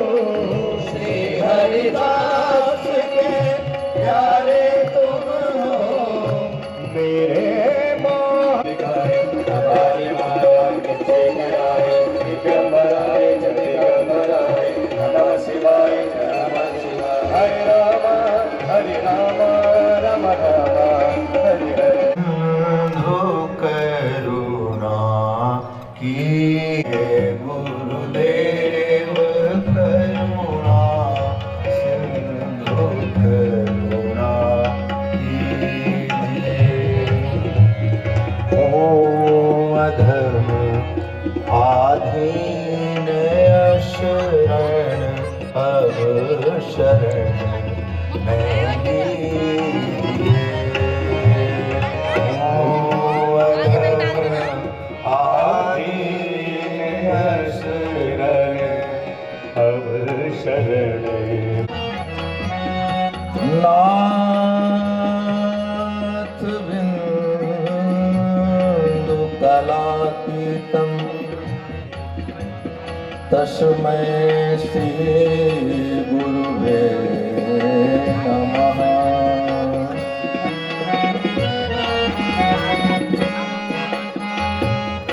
ओ पाप बोझे से लदी नैया भंवर में आ रही। पाप बोझे से लदी नैया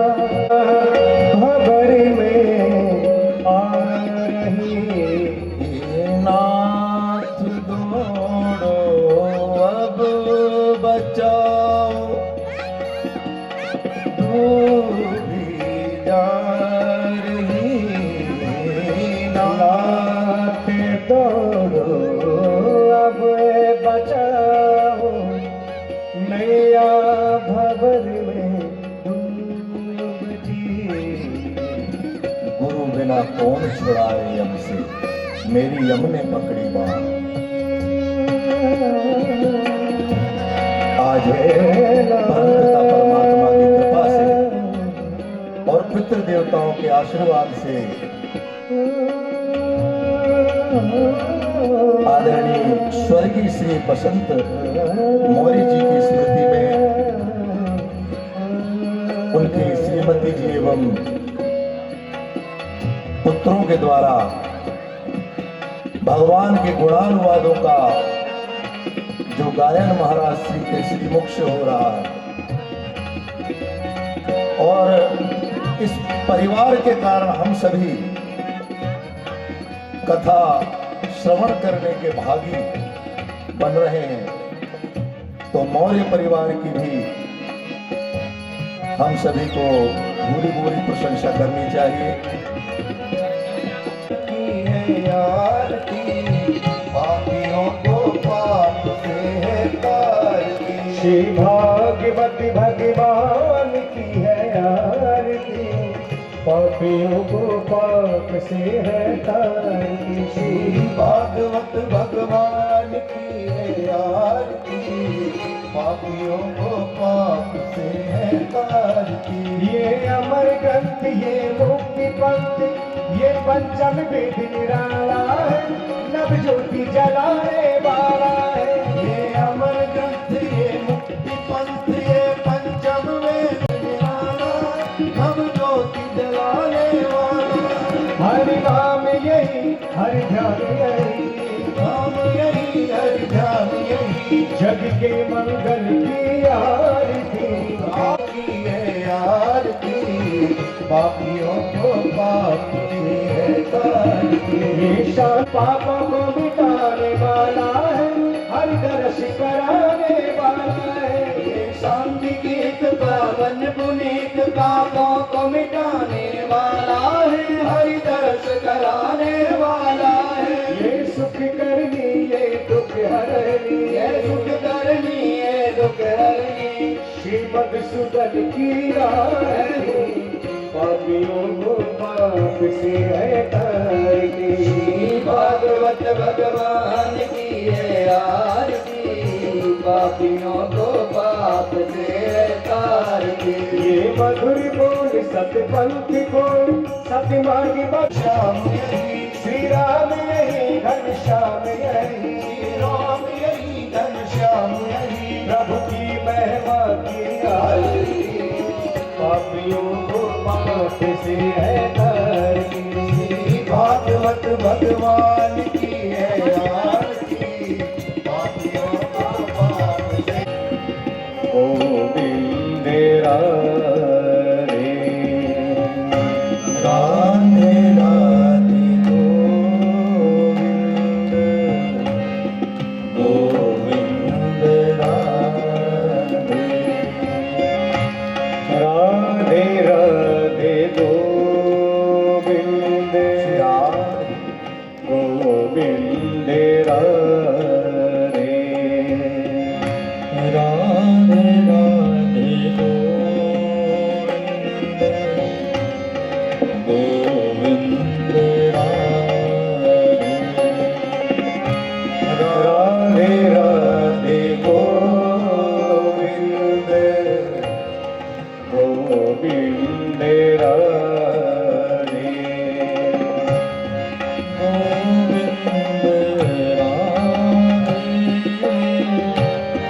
गोपाल राधे गोविंद राधे। पहली वस्तु का नाम है विचार,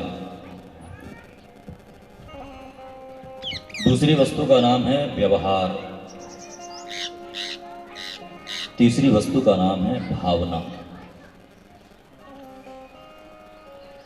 इन तीन वस्तुओं से व्यक्ति का व्यक्तित्व निर्मित होता। भैया ये बच्चों को शांत करो, नहीं तो उनको पीछे करो, पीछे खेलो बेटा, यहीं रहो पंडाल में पर पीछे। विचार, व्यवहार और सद्भावना, ये तीनों के द्वारा व्यक्ति अपने जीवन को जीता है। विचार प्राप्त होते हैं शिक्षा से। शिक्षा जैसी आपकी होगी वैसे आपके विचार निर्मित होंगे। स्कूल कॉलेजों में विचार प्रदान किए जाते हैं शिक्षा के माध्यम से। विचार आता है विद्या से, व्यवहार आता है समाज से। जिस समाज में आप रहते हैं उस तरीके का व्यवहार आपका हो जाता है। समाज मतलब परिवार, मोहल्ला, वैसा आप उनके साथ व्यवहार सीखते हैं, करते हैं। विचार और व्यवहार से ऊपर की वस्तु है सद्भावना। सद्भावना आपको प्राप्त होती है सत्संग से। विचार मिल गया स्कूल से, कॉलेज से, यूनिवर्सिटियों से। व्यवहार सिखा दिया आपको समाज ने, लेकिन आपकी भावना, इमोशनली डेवलपमेंट आपका कैसे होगा, वो होता है सत्संग से।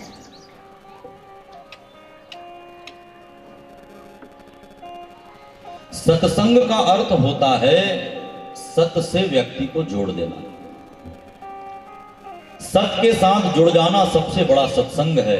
सत्य क्या है हम कल जान चुके, सच्चिदानंद रूप भगवान का सतरूप है। सत्य से जोड़ने की प्रक्रिया सत्संग है। तो सत्संग से हमारी भावना बनती है, हमारा भाव बनता है, और वही भाव जब धीरे धीरे प्रेम में बदल जाता है, वो प्रेम जब परमात्मा के लिए हो जाता है, उसी प्रेम को हम भक्ति कहते हैं।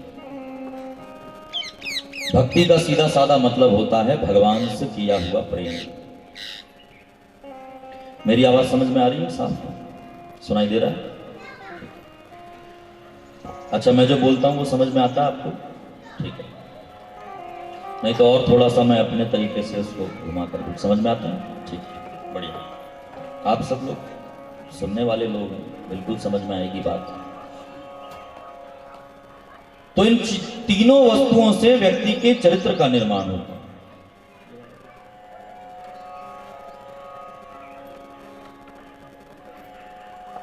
और जीवन जीने के लिए इन तीनों की आवश्यकता है। ये जिंदगी क्या है? भले और बुरे का हिसाब है ये जिंदगी, पाप और पुण्य की किताब है ये जिंदगी। रोना है, हंसना है, पाना है, खोना है, शूल से घिरा हुआ गुलाब है ये जिंदगी।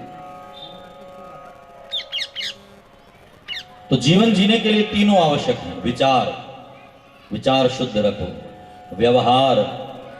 व्यवहार में प्रेम मिलाओ, और भावना, प्राणी मात्र के प्रति हमारे मन में भाव जागे।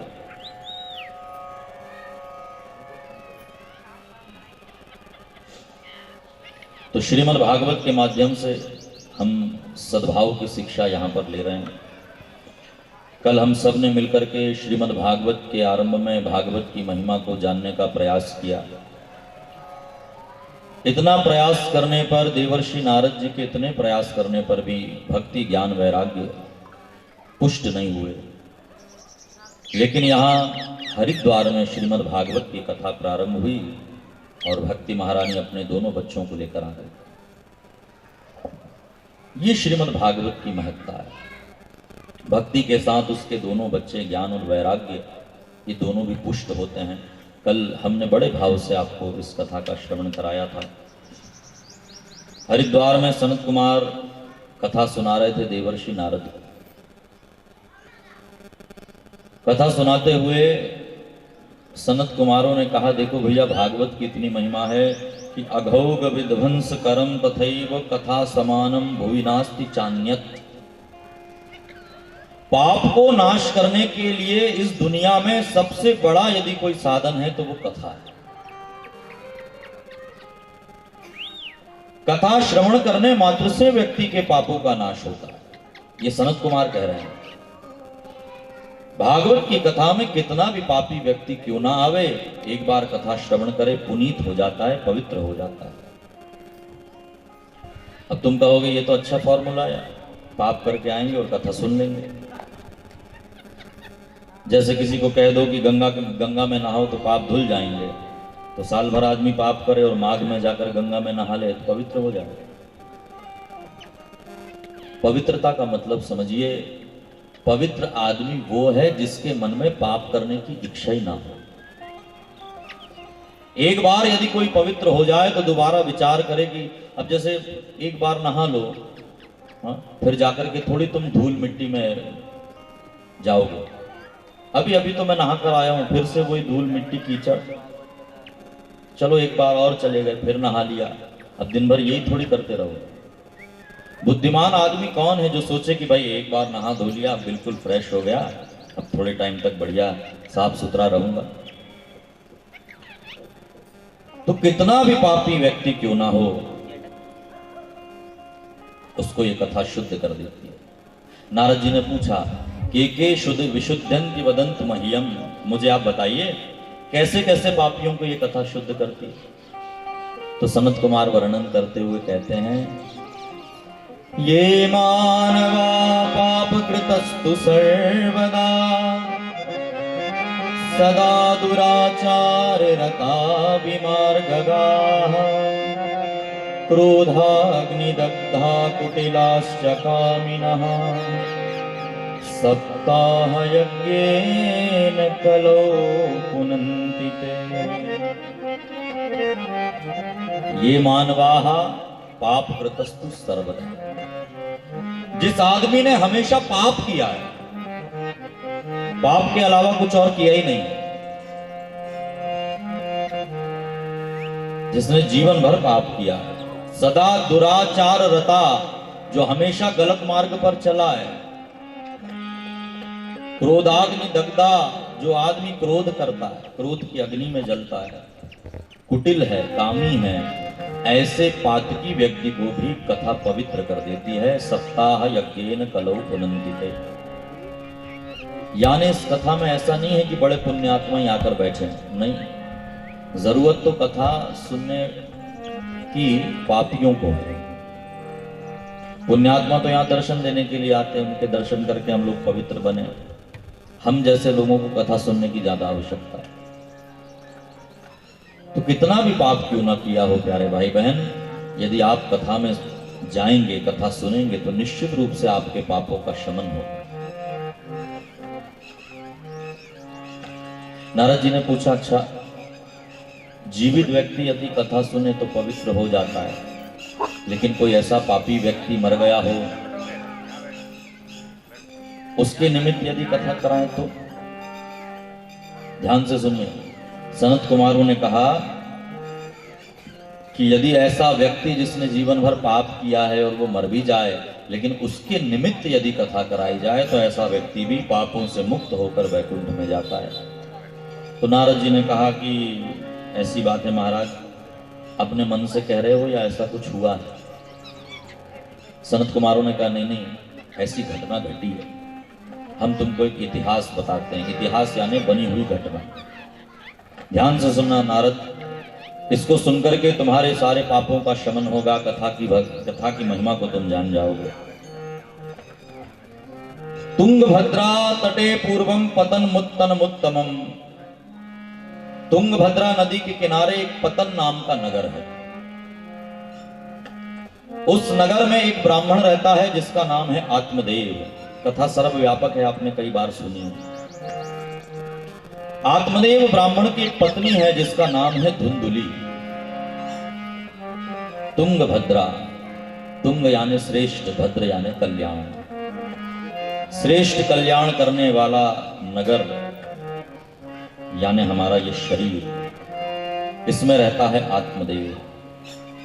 बात समझ में आई? यानी ये बात है हमारी आत्मा।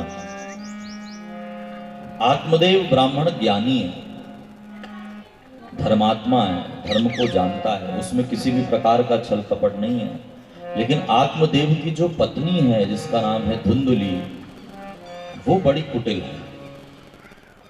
धुंधुली के बारे में कहते हुए सनत कुमारों ने बताया कि कैसी है धुंधली, तो कहा लोक वार्ता रता क्रूरा प्रायशो बहुजल्पिका। धुंधली ऐसी है जिसको भगवान की कथा में तो मन नहीं लगता, लेकिन लोक वार्ता में मन लगता है। लोक वार्ता माने चुगली। दूसरे की चुगली में जितना मन लगता है धुंधली का, उतना मन भगवान की कथा में नहीं लगता।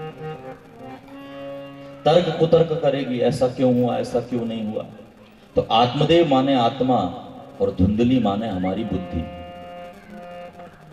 आत्मा तो विशुद्ध है, आत्मा अमल है। ये शब्द बड़ा प्यारा है, अमल। एक शब्द होता निर्मल। निर्मल किसको करना चाहिए? जो मैला हो जाए। लेकिन आत्मा अमल है। चेतन अमल सहज सुख राशि। अमल में कभी मल नहीं लगता, इसलिए आत्मा हमारी अमल है, उसमें किसी प्रकार का दोष नहीं है। दोष है बुद्धि में। तो आत्मदेव ब्राह्मण तो ज्ञानी है, लेकिन धुंधली शूरा चग्रह कृत्येषु कृपणा कलह प्रिया। इसको लड़ाई झगड़ा कराने में बड़ा मजा आता है। ऐसी पत्नी। अब पंडित के घर की पंडिताइन ऐसे होगी तो सोचो कैसा चलेगा घर। आत्मदेव ब्राह्मण सब प्रकार से सुखी है, सब कुछ है उसके पास। पैसा है, शरीर में शक्ति है, खाना पीना बढ़िया खाते हैं, घर में किसी बात की कमी नहीं। बस एक छोटी सी कमी है कि घर में कोई संतान नहीं है। आत्मदेव ब्राह्मण ने सब प्रकार का प्रयास किया, लेकिन कोई संतान नहीं हुई। अरे आत्मदेव कोई वृक्ष लगाते हैं तो वो वृक्ष सूख जाता है। एक गाय पाली है आत्मदेव ने, उसको भी बछड़ा नहीं हुआ। तो आत्मदेव ने इतना प्रयास किया, एक दिन विचार किया कि इससे अच्छा तो यह है कि हम जाकर के आत्महत्या कर ले। भैया ये अंदर वाले चालू नहीं है।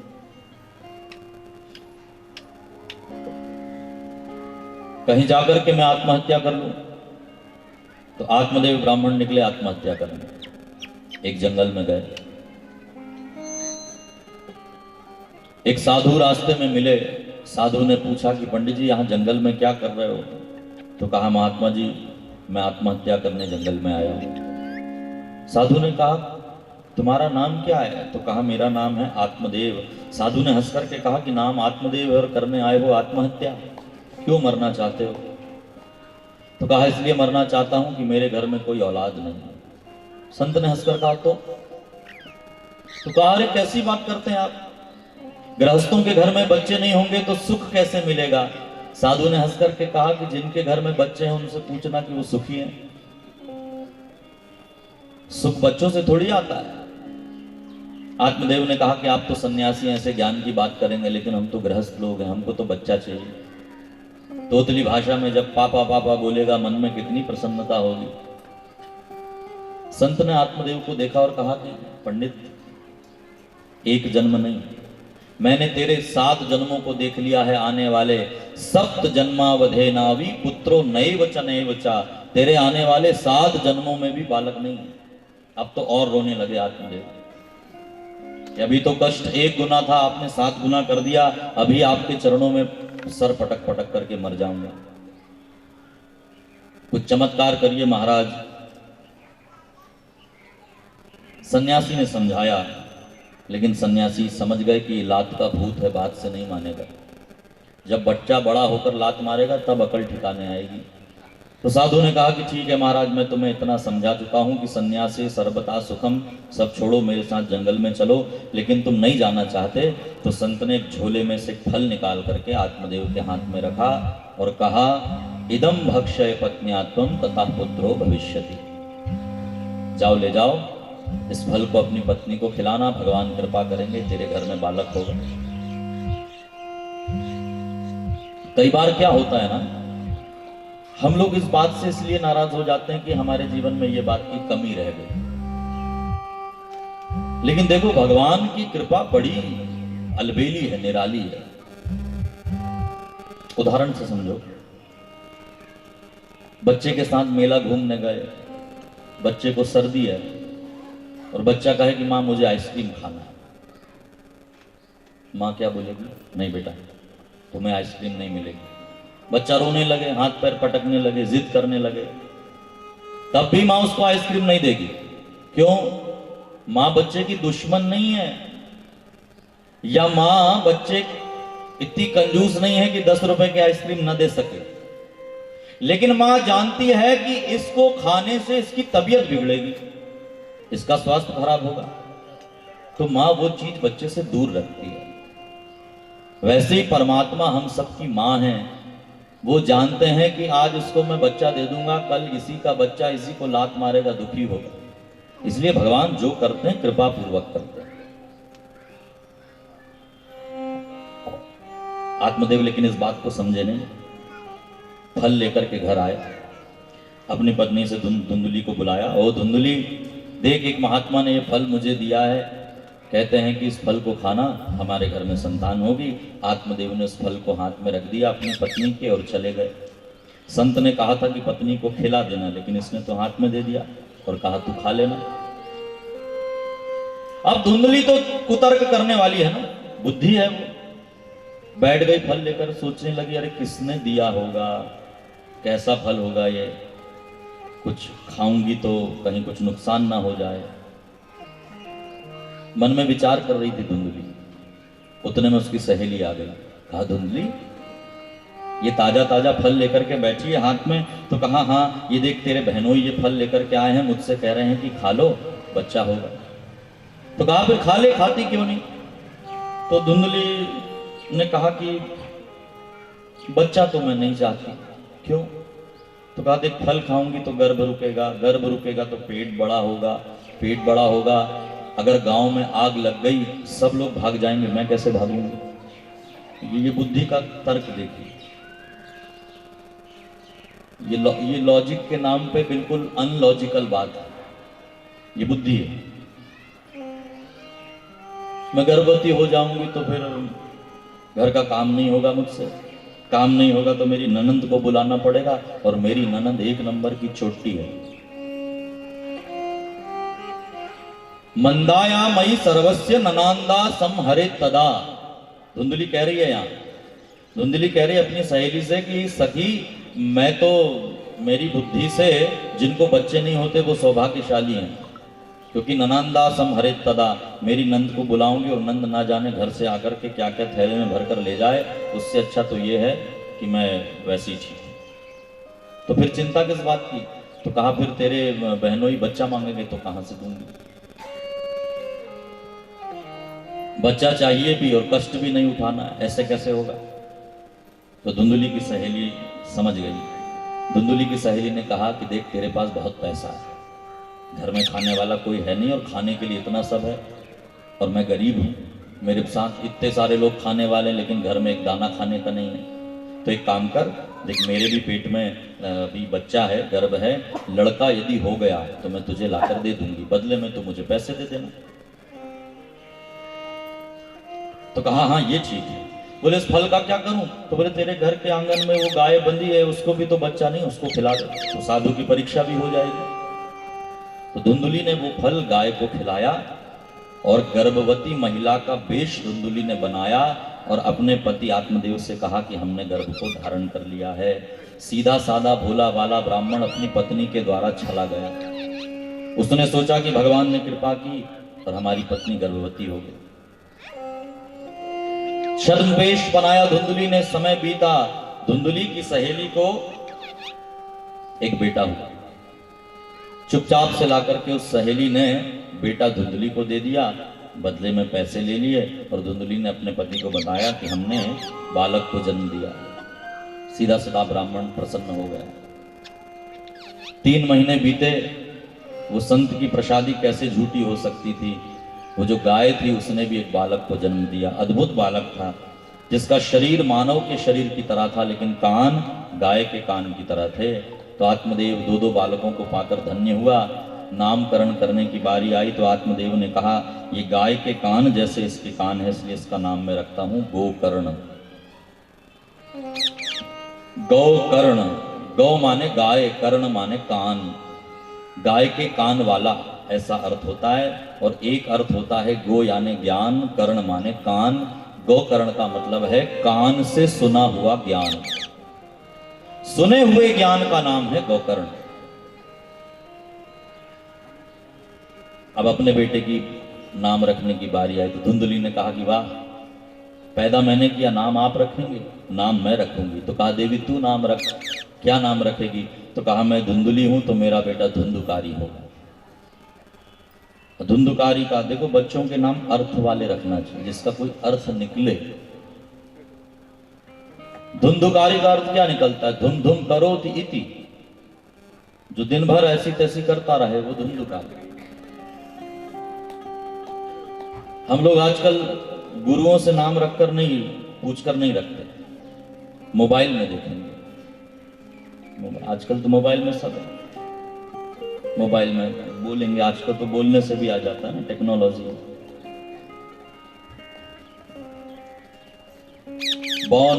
न्यू बॉर्न बेबीज नेम आ जाएंगे ढेर भर। लड़का हुआ तो बॉयज नेम, लड़की हुई तो गर्ल्स नेम, और दुनिया भर का नाम दे देंगे। एक हमारे यहाँ हमारी परिचित, उन्होंने अपनी बेटी का नाम रखा श्लेष्मा। गूगल से पूछा श्लेष्मा। हमने पूछा श्लेष्मा का, तो बोले अरबी में फलाना अर्थ होता है, फलानी भाषा में। हमने कहा नहीं, भारतीय भाषा में बताओ, संस्कृत में क्या अर्थ होता है, हिंदी में क्या अर्थ होता है? तो कहा हमको नहीं पता। तो हमने कहा हम बताते हैं। संस्कृत में श्लेष्मा कहते हैं नाक के अंदर से जो गंदगी निकलती है ना, उसको। अब सुनने में तो नाम बहुत अच्छा है, लेकिन अर्थ क्या हुआ? ऐसे एक नाम और अभी चला है, अवीरा। अवीरा, अवीरा, अवीरा किसको कहते हैं पता है? जिसका बच्चा या पति वीर ना हो, या जो बिना बच्चे और पति के रहती हो, उसको कहते हैं अवीरा। इसलिए श्रेष्ठ जनों से, गुरुजनों से पूछ करके नाम रखो, नाम का कुछ अर्थ निकले। धुंधुकारी, जैसा नाम वैसा काम। दो बच्चे घर में, गोकर्ण और धुंधुकारी धीरे धीरे बड़े हुए। गोकर्ण पंडितो ज्ञानी, धुंधुकारी महाखलः। गोकर्ण महाराज पंडित बने, अपने पिता से यज्ञोपवीत धारण किया, गायत्री मंत्र लिया, संध्या करते हैं, पूजा करते हैं, देवताओं की आराधना करते हैं, माँ बाप की सेवा करते हैं। वहीं धुंधुकारी इतना धूर्त हुआ, चोरी करता है, झूठ बोलता है, जनेऊ निकाल कर फेंक दिया, शिखा काट दी, दिन भर घूमता रहता है, शराब पीता है, मांस खाता है, वैश्यावृत्ति करता है। ये ब्राह्मण का बालक।